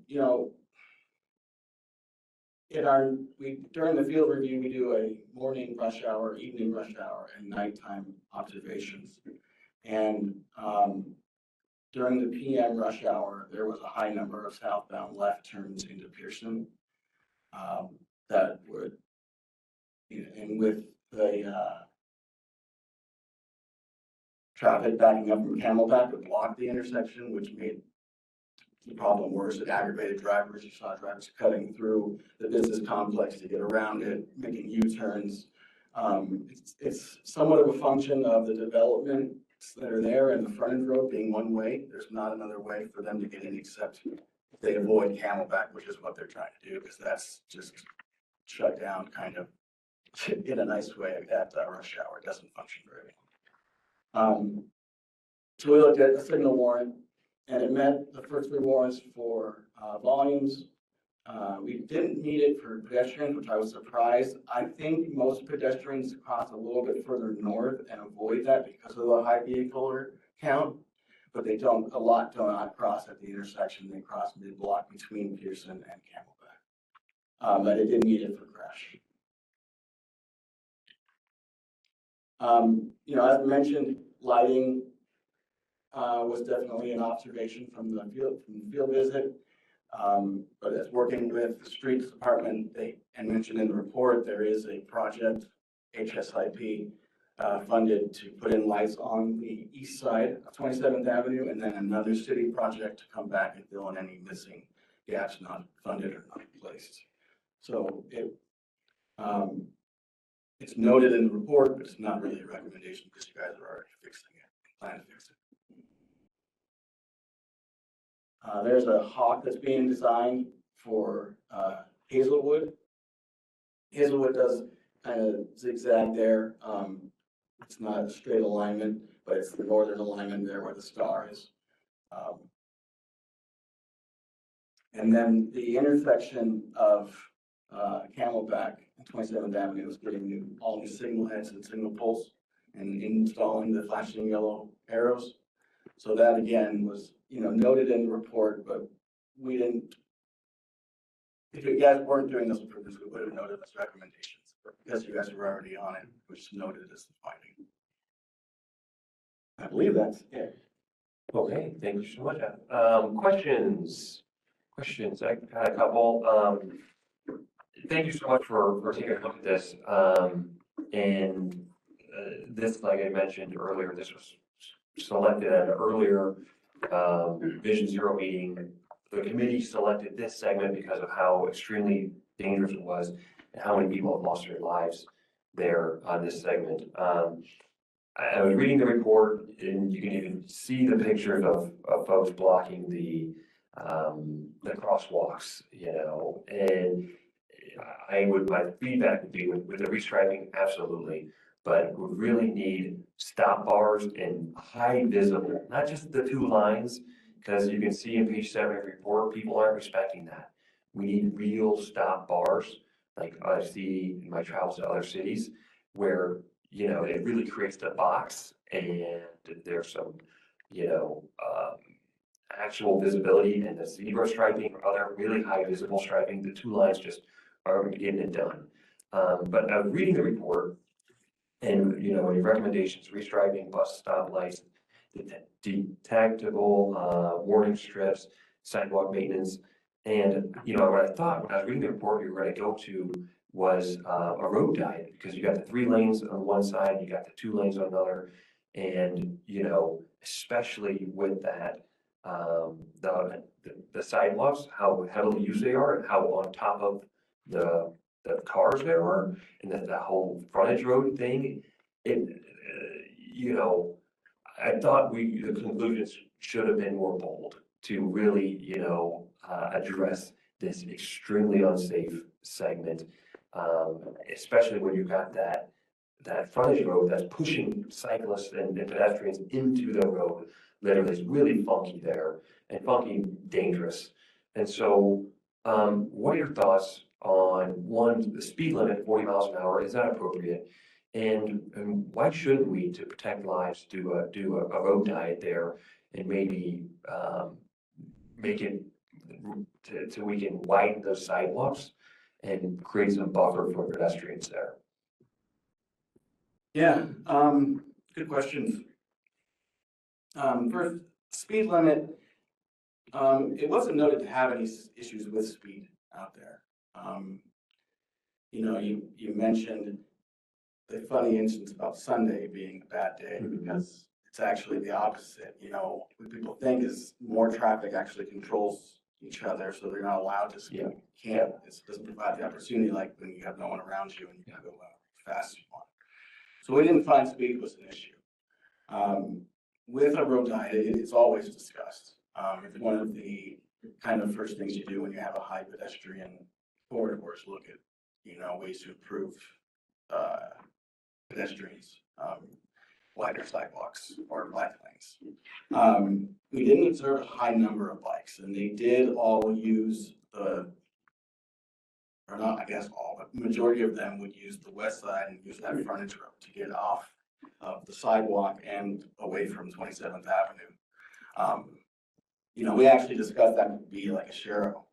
You know, that could be a place that you kind of want to put the bikes and get them away from and outside of the road. And that frontage road kind of provides that opportunity for you. But in this particular location, for just a half mile, it just would add more problems to the surrounding area by the congestion that would be feeding the roadway to eliminate a lane. That was my frustration with the conclusions of the report is, you know, we chose this 27th Avenue because it's so many people are getting hurt, dying. You know, if 900, as you heard earlier, 900 people being killed or seriously injured. We're Vision Zero. For our goal is not Vision 500, not Vision 600, Vision Zero. Yeah. And so it feels like a lot of this, the recommendations are kind of chipping around the edges a little bit. But to get to Vision Zero, it just feels like that what the recommendations are going to get us to where we want to go in terms of actual Vision Zero on this really unsafe corridor. I would say that if you look at the data for the crashes and the indication of the factor being nighttime for the pedestrians being the largest factor, I think you are addressing the issue to knock that Vision Zero. That's why we look at the KISs. You know.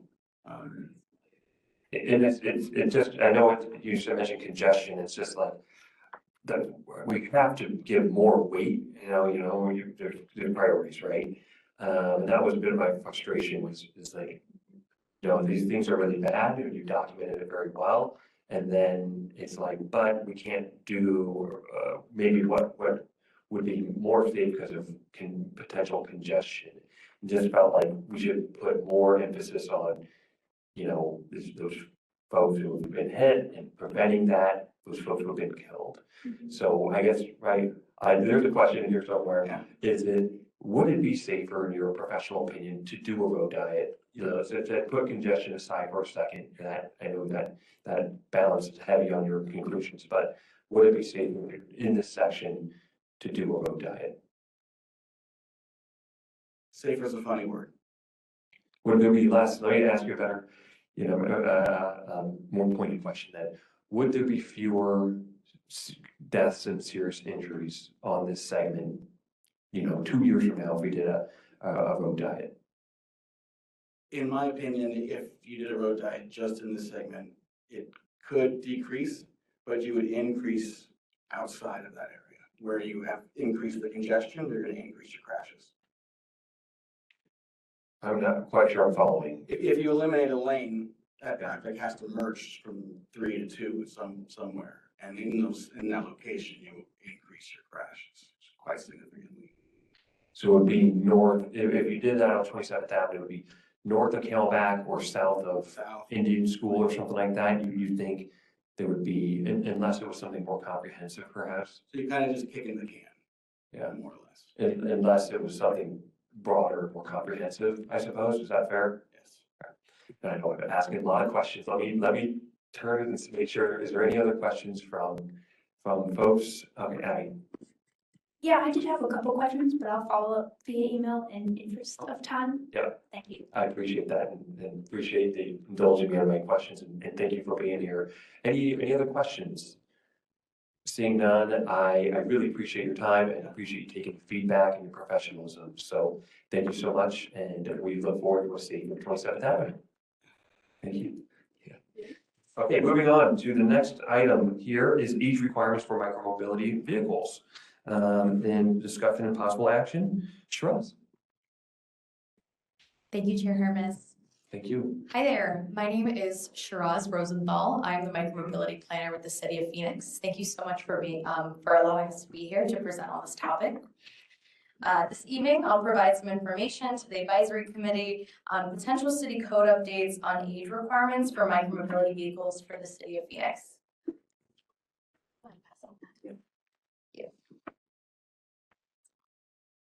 The Street Transportation Department is considering city code language revisions that would permit youth to ride micromobility vehicles in Phoenix.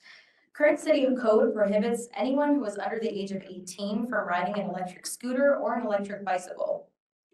We have received various requests to revise this language and are reviewing the city code for possible modifications. We have received a letter from Phoenix spokespeople in March with the request to reconsider the prohibition and specifically request that our shared micromobility vendors reduce their age requirement. Reducing the age requirement for micromobility vehicles can help expand accessibility for youth in Phoenix. Youth and teens do not have the typical access to a car due to their age and financial status. Micromobility can provide sustainable and inexpensive transportation options that provide independence for youth to mobilize in their communities. Reducing the age requirement can also expand more equitable transportation options to marginalized youth in Phoenix who cannot afford a car. Our shared micromobility operators, Lime and Spin, have a minimum age requirement of 18 years old. This is set by their designated legal teams and insurance providers, and it's the same in all their markets, at least in the United States. While city code does apply to shared micromobility vendors, changes to the city code would not alter vendor policies. Staff reviewed city code in various cities in the region and in the United States. Primary elements to the code include the minimum age, parental consent, as well as a helmet requirement relating to age. Locally, the minimum age is as young as 13 years old in Chandler, Arizona, or as old as 16 years old in Tempe or Mesa, Arizona. Most cities do not have a requirement for parental consent. And finally, all cities reviewed require helmets for anyone who is under the age of 18 to ride a micromobility vehicle. We've been working with health policy researchers with the University of Arizona's Applied Health Policy Institute to investigate micromobility policy, including age. Their findings indicate that helmet laws for children and youth are warranted to protect from injury, allowing micromobility use. Parental consent in city code is challenging to observe because it's difficult to enforce. Parents are not always present when youth are riding, and there's no existing documentation indicating parental consent that police can use to enforce that. We do anticipate results from the university in fall of 2024. Recent news by Arizona's Family indicates a story about Phoenix's city code requiring riders to be at least 18 years old to ride an electric bicycle. According to the news story, Phoenix's police department does not issue citations for underage riding of micromobility vehicles. Their general focus is on expanding bike safety education. We're committed to building safe, connected, enjoyable, and equitable active transportation networks for Phoenicians and visitors. And we're requesting feedback from the Vision Zero Community Advisory Committee. Thank you so much, and we're looking forward to comments. Thank you, really appreciate it. Appreciate the presentation. I'm going to first go to folks who've been waiting patiently from the public, and then we're going to have a discussion here at the committee. But ultimately, this is noticed for discussion and potential recommendation. We, the Vision Zero Committee, make recommendations. It's ultimately up to the city and the city council, frankly, to make that decision, but we appreciate the formation of this committee so we can make recommendations. So I'm first going to go to the public that's been waiting patiently. Is Kristen Hagley here virtually? No. Supposed to be virtually, I don't see her. Okay, is there any Kristen here? No, okay. Then I'm going to move to the next one. We have an Annie Eldon who is here in person.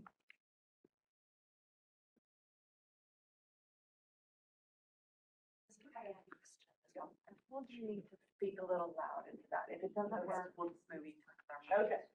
I'll come back to her. No. Can you hear me? Yes, we can. Okay. I am Annie Eldon. I'm president of Phoenix Post People, who sent in that letter requesting a decrease on the minimum age for people to ride micromobility. And I just want to continue to say that we still support that. We really feel that if you look at cars, and 16-year-olds are allowed to drive these 2-ton vehicles, and we're saying that 18-year-olds are not allowed to drive these little. Yeah, I mean, some of the e-bikes are pretty heavy, but they're not 2 tons. So I think there's a real discrepancy between cars and micromobility, and I would really like to support that we remove that discrepancy and allow youth to have a way to get around in a safe manner. Thank you. Thank you, Annie. And then it looks like I'm being told Kristen is here. Kristen, are you online? Can we unmute Kristen? Kristen? Okay, go ahead, Kristen. Thank you very much. Yes, I would love to see these age requirements updated. I know that someone raised a concern of maybe a teenager on a bike weaving through traffic. Of course, whatever mode of transit you choose, there's going to be people who maybe don't use it responsibly, and that does include vehicles. So I think as we, look at giving kids safe ways to get to school, some of them are going to need to walk, and things are pretty spread out here. So I think micromobility is really key.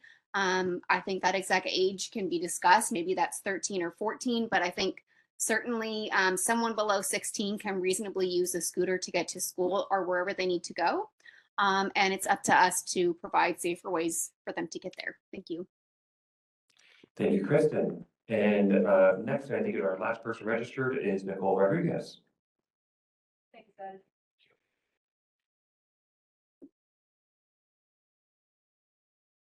Can you hear me okay? Yeah, go ahead. Thank you, Nicole Rodriguez.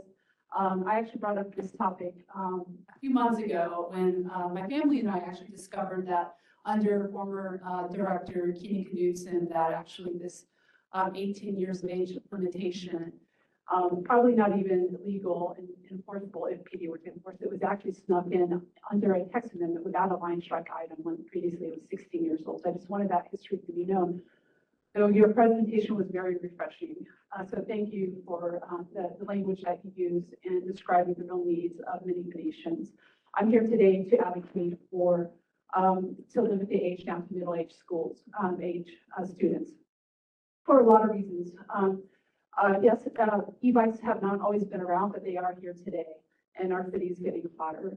It is essential that we consider the needs of those who are coming from divested communities, may not always have the perfect family unit to get them around, or have limitations with also public transit or even school bus systems. E-bikes, the only legal allowable speed limit is class 2. So that's up to 20 miles per hour.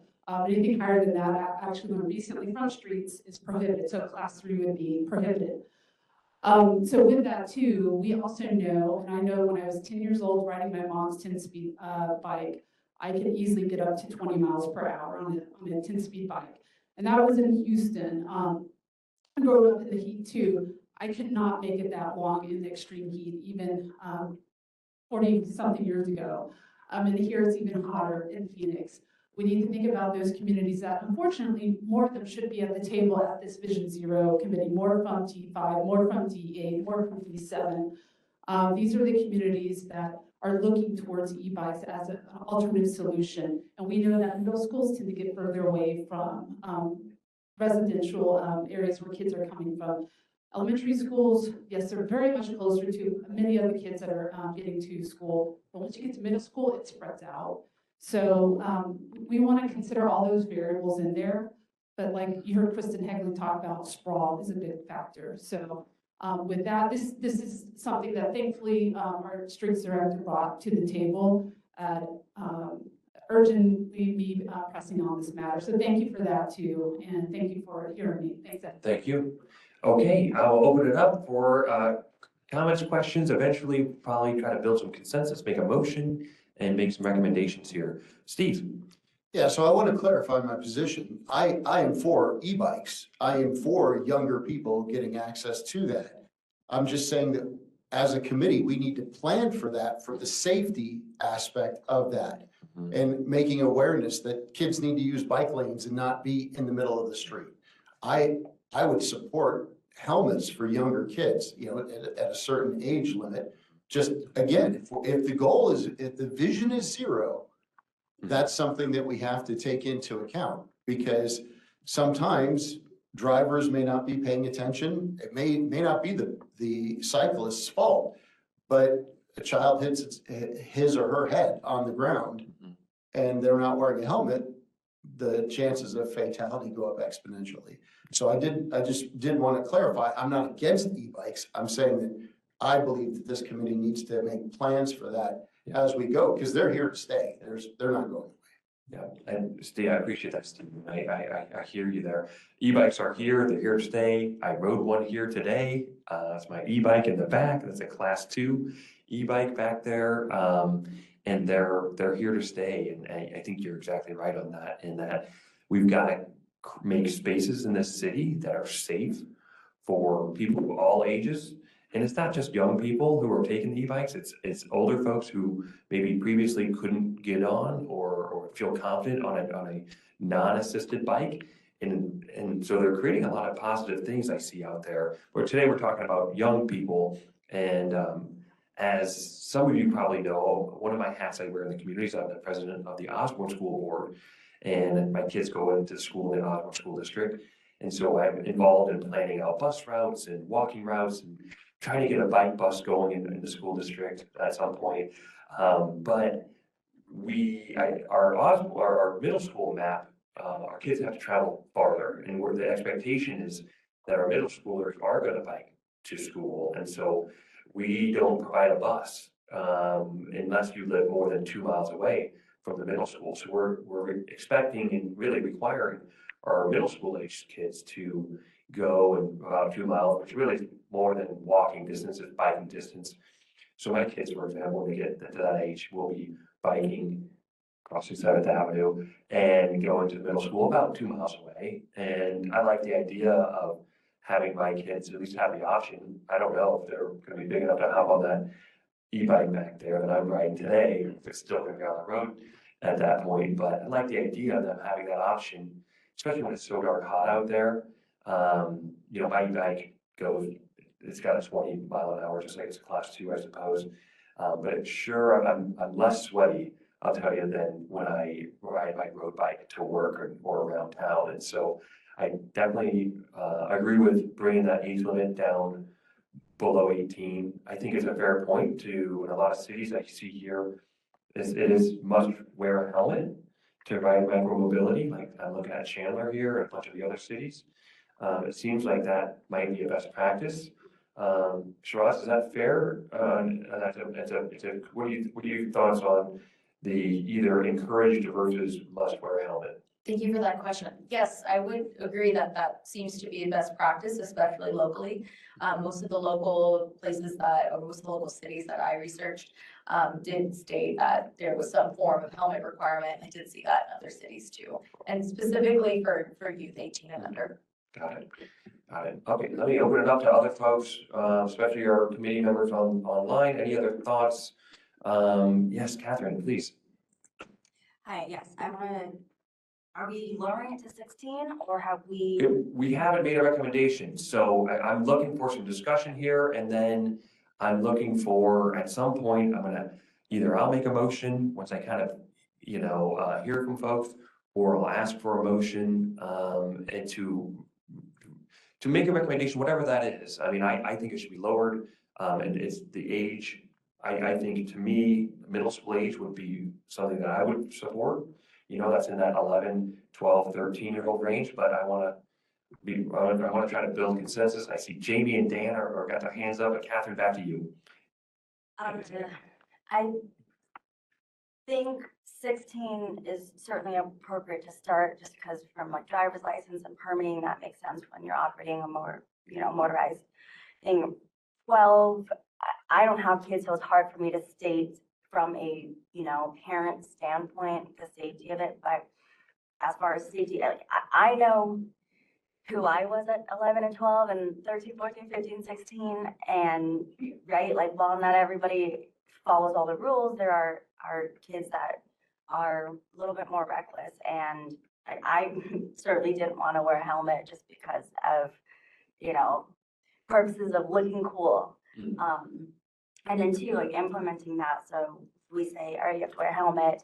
Who is going to ensure that everybody's wearing a helmet? And then how are we not, from the city, getting those stolen as well? So then there's just maybe a marginal amount of money that is being hemorrhaged from homelessness and other people just stealing that. Because right, you just clip the helmet on there unless we implement an area where all of it is locked up and such and so forth. But even then, the helmet strap might just be cloth and you can just cut it and so on. So those are just some tiny things to think about. But as far as further implementation, I think it would be maybe starting out in a smaller region and helping to promote the safety and marketing it and that plan before it goes wider, just to be able to test and see how well it's working in maybe a 5-mile radius or 10-mile radius, and seeing what does and doesn't work, instead of just stating, okay, let's do the whole area, because pooling it, I think we'll go get a lot faster data to see if we can. I think like starting out at 16 and then maybe lowering it later in a phase 2 type of tier, I think is a good idea. I'm going to go first to Jamie, then Dan, then Abby. Jamie, go ahead. So you can start in Arizona getting your permit at 15 and a half. So you can already start driving at 15 and a half with the parent. I just personally don't think we should have any limit. We should focus more on the infrastructure. There are other things, if people are being reckless and weaving out of traffic that's something else that could be. But I think here, if we're trying to think about safety, I think building our infrastructure for our kids to safely cycle to school is the more important factor we should be looking at.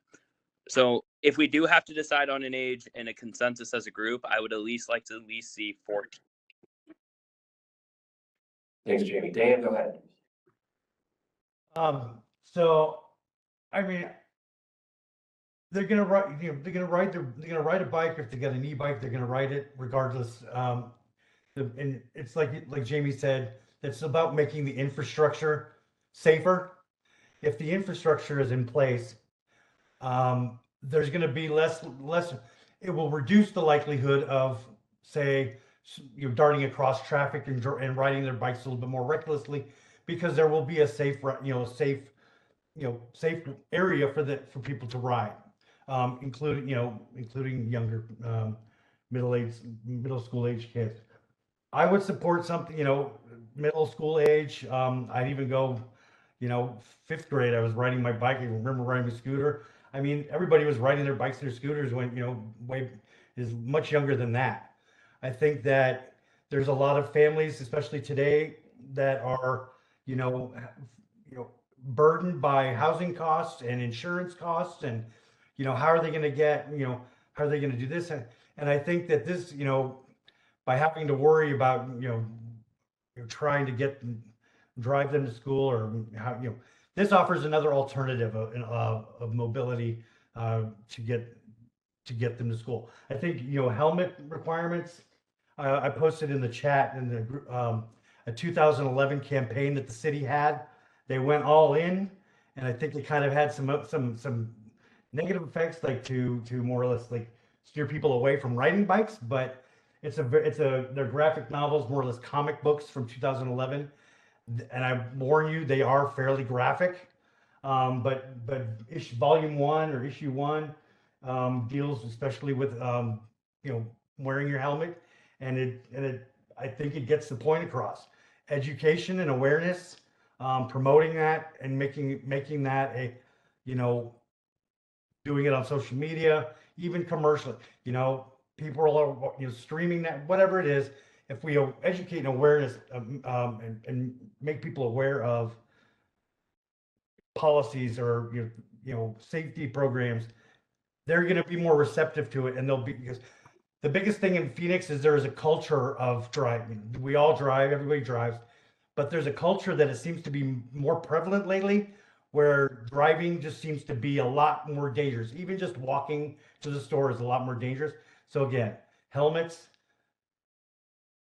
providing the infrastructure, the correct infrastructure from the get-go. So if we're building new communities like out here, we shouldn't build what, the status quo, what we've been building for years. We should take be mindful and provide some forethought and build the new infrastructure the way it should be, and use that as a model. I think that's pretty much sums it up, but I would support a reduced age and definitely wearing helmets. Thanks, Dan. Appreciate that. Abby?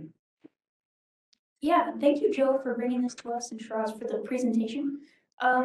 I make a recommendation for junior high as well. I know that seems like many people agree with that. And we talked about speed, and acoustic bikes go the same speed as like a 20-mile electric bike, with just more effort.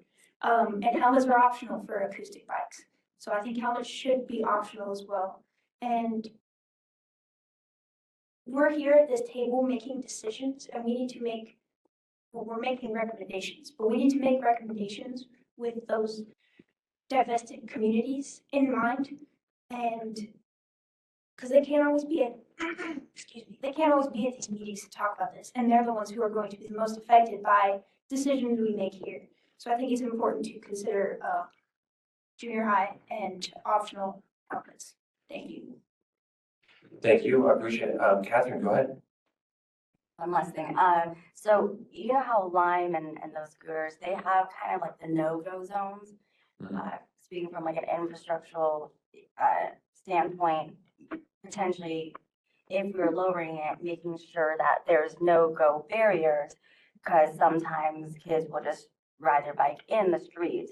And so we want to keep that in the sidewalk and the safety. So what does that look like from being able to have something on the bikes that will kind of stop or slow within those? I think that's technically, from a technical manufacturing. possible. I think it's impossible, because there's just, like I'm looking at my bike over here in the back. I've never ridden one. So. Oh, check it out. I'm trying to lower the seat for you. They're super fun. But they from a technical, there's so many different manufacturers now, and they're growing, and there's a lot of them are homegrown here in Phoenix, some really cool businesses that are growing. But from a technical standpoint, I don't think that's technologically possible, but Shabbat, feel free to correct me on that. You are correct. Okay, thank you.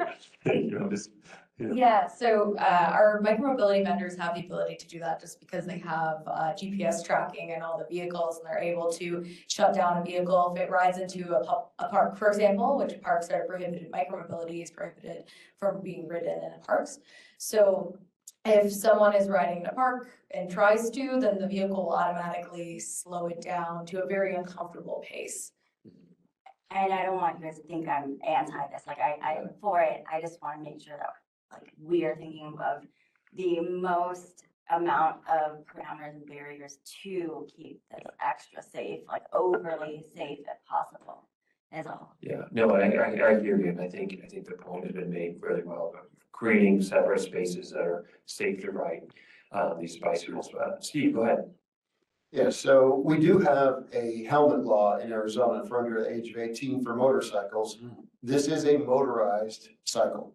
So it may not be considered the same as a Harley or something like that, but of course, it could be dangerous. And so I would like to at least see 18 and under, but I think having, a child that's 12 years old that can ride a bike proficiently can get up there to Nicole's point. I served on oversight committee with Nicole. I do. And so that's not a bad thing, but perhaps we can look at speed recommendations, and they wouldn't necessarily be laws, but guidelines, kids 12 to 14, 10 miles an hour, 15 miles an hour, and 14 and up can go up to 20, whatever the bike lanes allow for, and look at some of that. But to Dan's point and Jamie's, this is an education thing. This is about educating the kids because yes, it's been e-bikes cutting me off in traffic lately, but it's not unheard of that a regular 10-speed hasn't cut me off over the years. I just don't see it as much as I've seen lately up in the area where I live with these e-bikes. So if we can educate these kids, wear a helmet, educate parents, wear a helmet, things like that. And I get what you're saying as far as locking those up, but I think that there are more sophisticated helmets now that can lock to the bike because I've seen some of them and they have these special locks that lock the helmet up too. So I just carry my helmet around with me, but anyways, it's getting late, and so I'm gonna make a recommendation, or I'm gonna make a motion, I suppose. And we'll see if I get a second, we'll have some discussion and see if we come to a vote.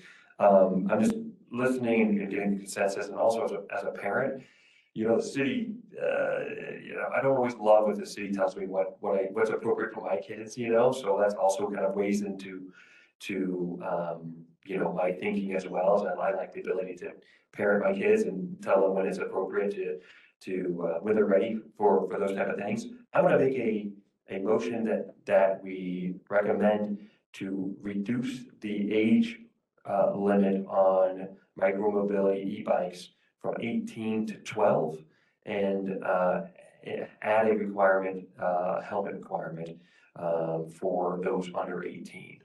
And so that's the motion that I've made, and it's open for a second discussion or a vote. Can I make a suggestion? Please. So I would support that. I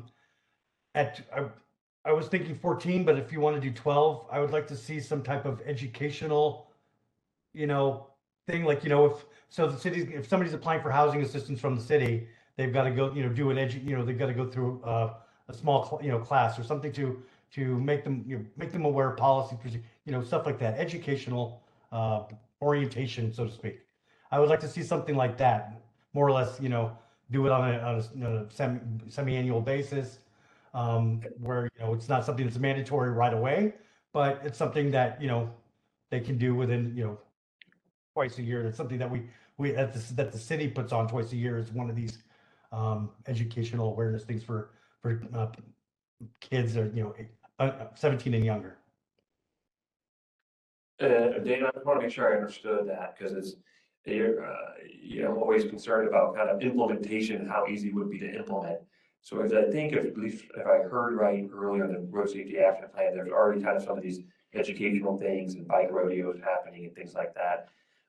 So are you saying, Dan, like some sort of like mandatory, almost like license thing? Not like a license, no, I'm saying if we're by lowering the age, I would like to see I'd like to see children educated, like we were talking about, on how to use the road safely.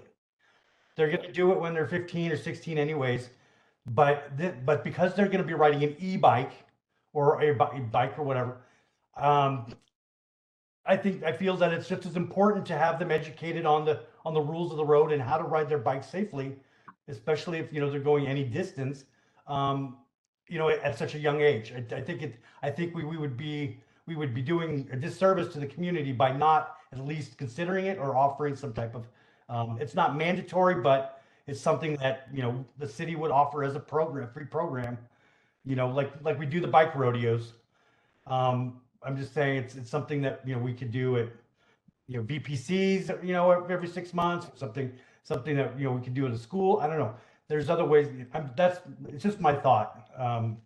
Yeah, and we're here to make recommendations that we're not, we cannot here at the Vision Zero, advisory committee change things by waving a wand here. So we make recommendations. That's what we do, Dan. And so I'm gonna add on my motion, in addition to reducing it to 12 and requiring a helmet, to request that the city and try to provide some additional resources to do additional education around road safety for bicycle and e-bike users. Hope that encompassed what you're looking for, Dan. Yeah, that sounds good. Okay. I would second that. Okay, well, now the motion's out. I've garnered it up for a second. Is there any discussion? Amanda's hand Okay. Oh, yeah. Amanda, go ahead. Hi, I was just going to say that I looked up the Consumer Product Safety Commission's recommendations on these. I'm just familiar with them regulating playgrounds and was curious what they recommended. And 13 is the cutoff that they were saying. So below 13, they recommend nothing over 10 miles per hour for these things. So what you're recommending or what your motion was is right in line with their recommendations. So I was going to give you your second, but you already got it. Well, Amanda, welcome aboard, by the way. Great to have you on the committee, and I appreciate the second. Any other discussion? Okay.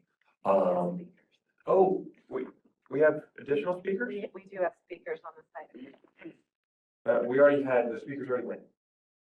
Oh. Yes, we already did the speakers, so I think we're good. Losing it. It's okay, it's getting late. I do appreciate everybody's patience. Okay, then I'm gonna go ahead and call for a vote. All in favor of the motion, say aye. Aye. Any opposed? Say nay. Okay, it does pass by consensus. So thank you so much for the wonderful, robust, and professional discussion.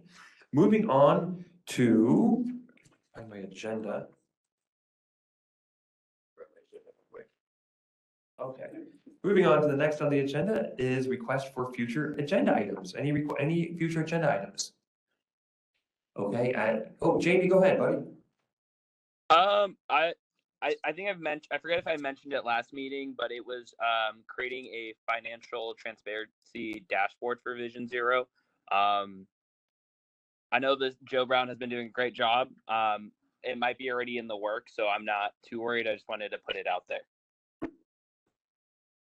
Oh, wonderful. Okay, thank you, Jamie. Dan, go ahead. I'd like to see, I'm going to bring this up again. There was a proposal, or, I mentioned in several of the previous meetings about doing an ordinance to, curtail parking in the bike lanes or leaving, have hazardous obstructions in the bike lanes. I'd like to see when we can visit something like that. I reviewed several, at least a dozen ordinances from different cities. I think New York City implemented one that had a civilian reporting for bikeway obstructions, and they offered incentives for reporting to the streets department through a mobile app, and that I think it would serve as a good model. But I'd like to discuss this in further at a future date. See if we can get something going. Thank you. Thanks, Dan. Anyone else? Okay, I've got one, again, just in addition to things that might have been mentioned before. I'd love to look at and get a presentation about traffic mitigation options for neighborhoods. You know, of course, we're all familiar with speed humps, but what other options are there? How do neighborhoods get them? You know, this kind of dual purpose of getting some advice from this committee of maybe some other options that could be added, as well as how to make it easier for neighborhoods to access those, especially those neighborhoods who have been forgotten, and the neighborhoods who we're seeing that high injury network in and around. You know, how do neighborhoods get it? What other options might we want to add in terms of additional speed traffic mitigation in neighborhoods? Okay, hearing no other, I'm going to move to public comment. Public comment, we're going to first to Kristen online, if you're still there. Kristen, on the public comment. Yes, I'm still here. I'll keep it very brief, but excited to see some progress with the micromobility. And Ed, I would love to second seeing some additional options for neighborhoods outside of speed bumps, and also even just increasing, or I should say decreasing the distance required between those. That's something I struggle with in my neighborhood on my street. So would love to see some additional options there. Thank you. Thank you. Next on public comment is Amy Eldon. Come on up.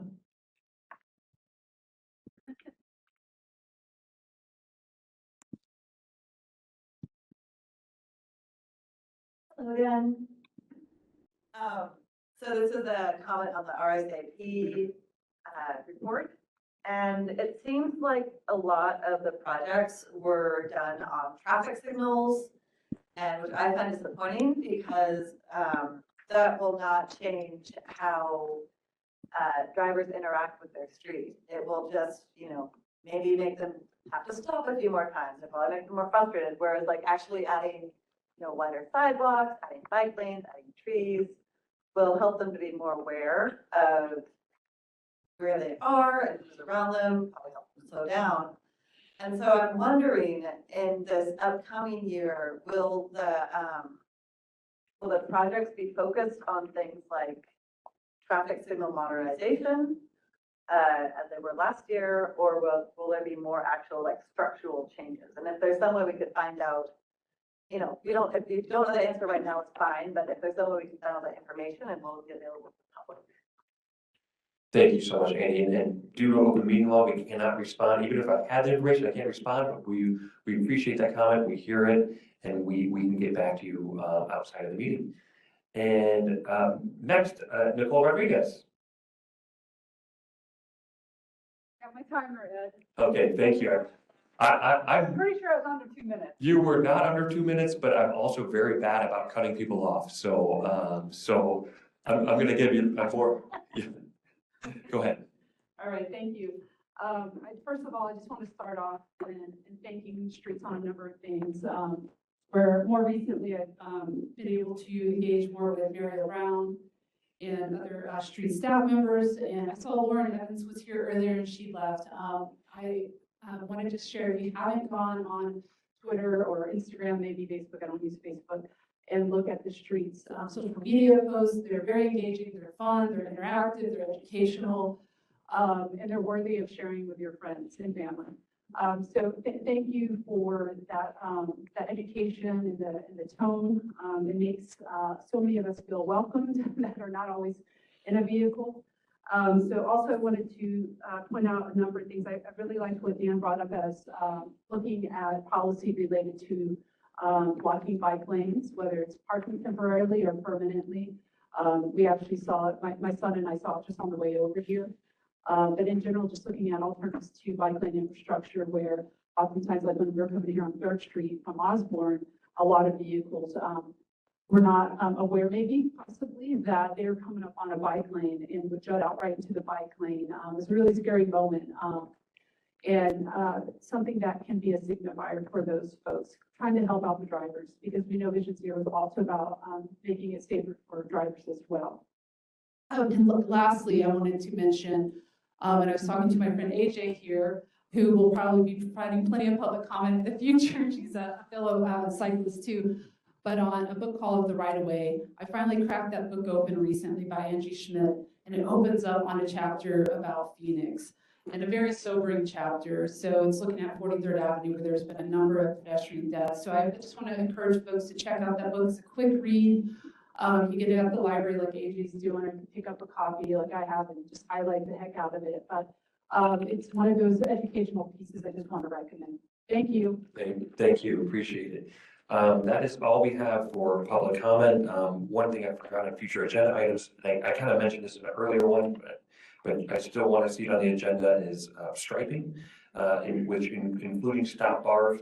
So that goes in it, more robust striping, zebra stripes, which includes stop bars, so we don't see cars intruding into that box where pedestrians go, like we saw in a picture earlier today. So I forgot that one. With that, we are adjourned. Just wanted to really thank Director Brown, all of the staff who presented, Carl, who had a pinch hit in today, all the staff for being here. It's a late night for all of you, especially you already had a full day of work. We really appreciate you, appreciate all the work that you do before to get ready for these meetings, and really appreciate our new members, Steve and Amanda. We love having you. We appreciate all of the perspectives. So thank you and have a great evening.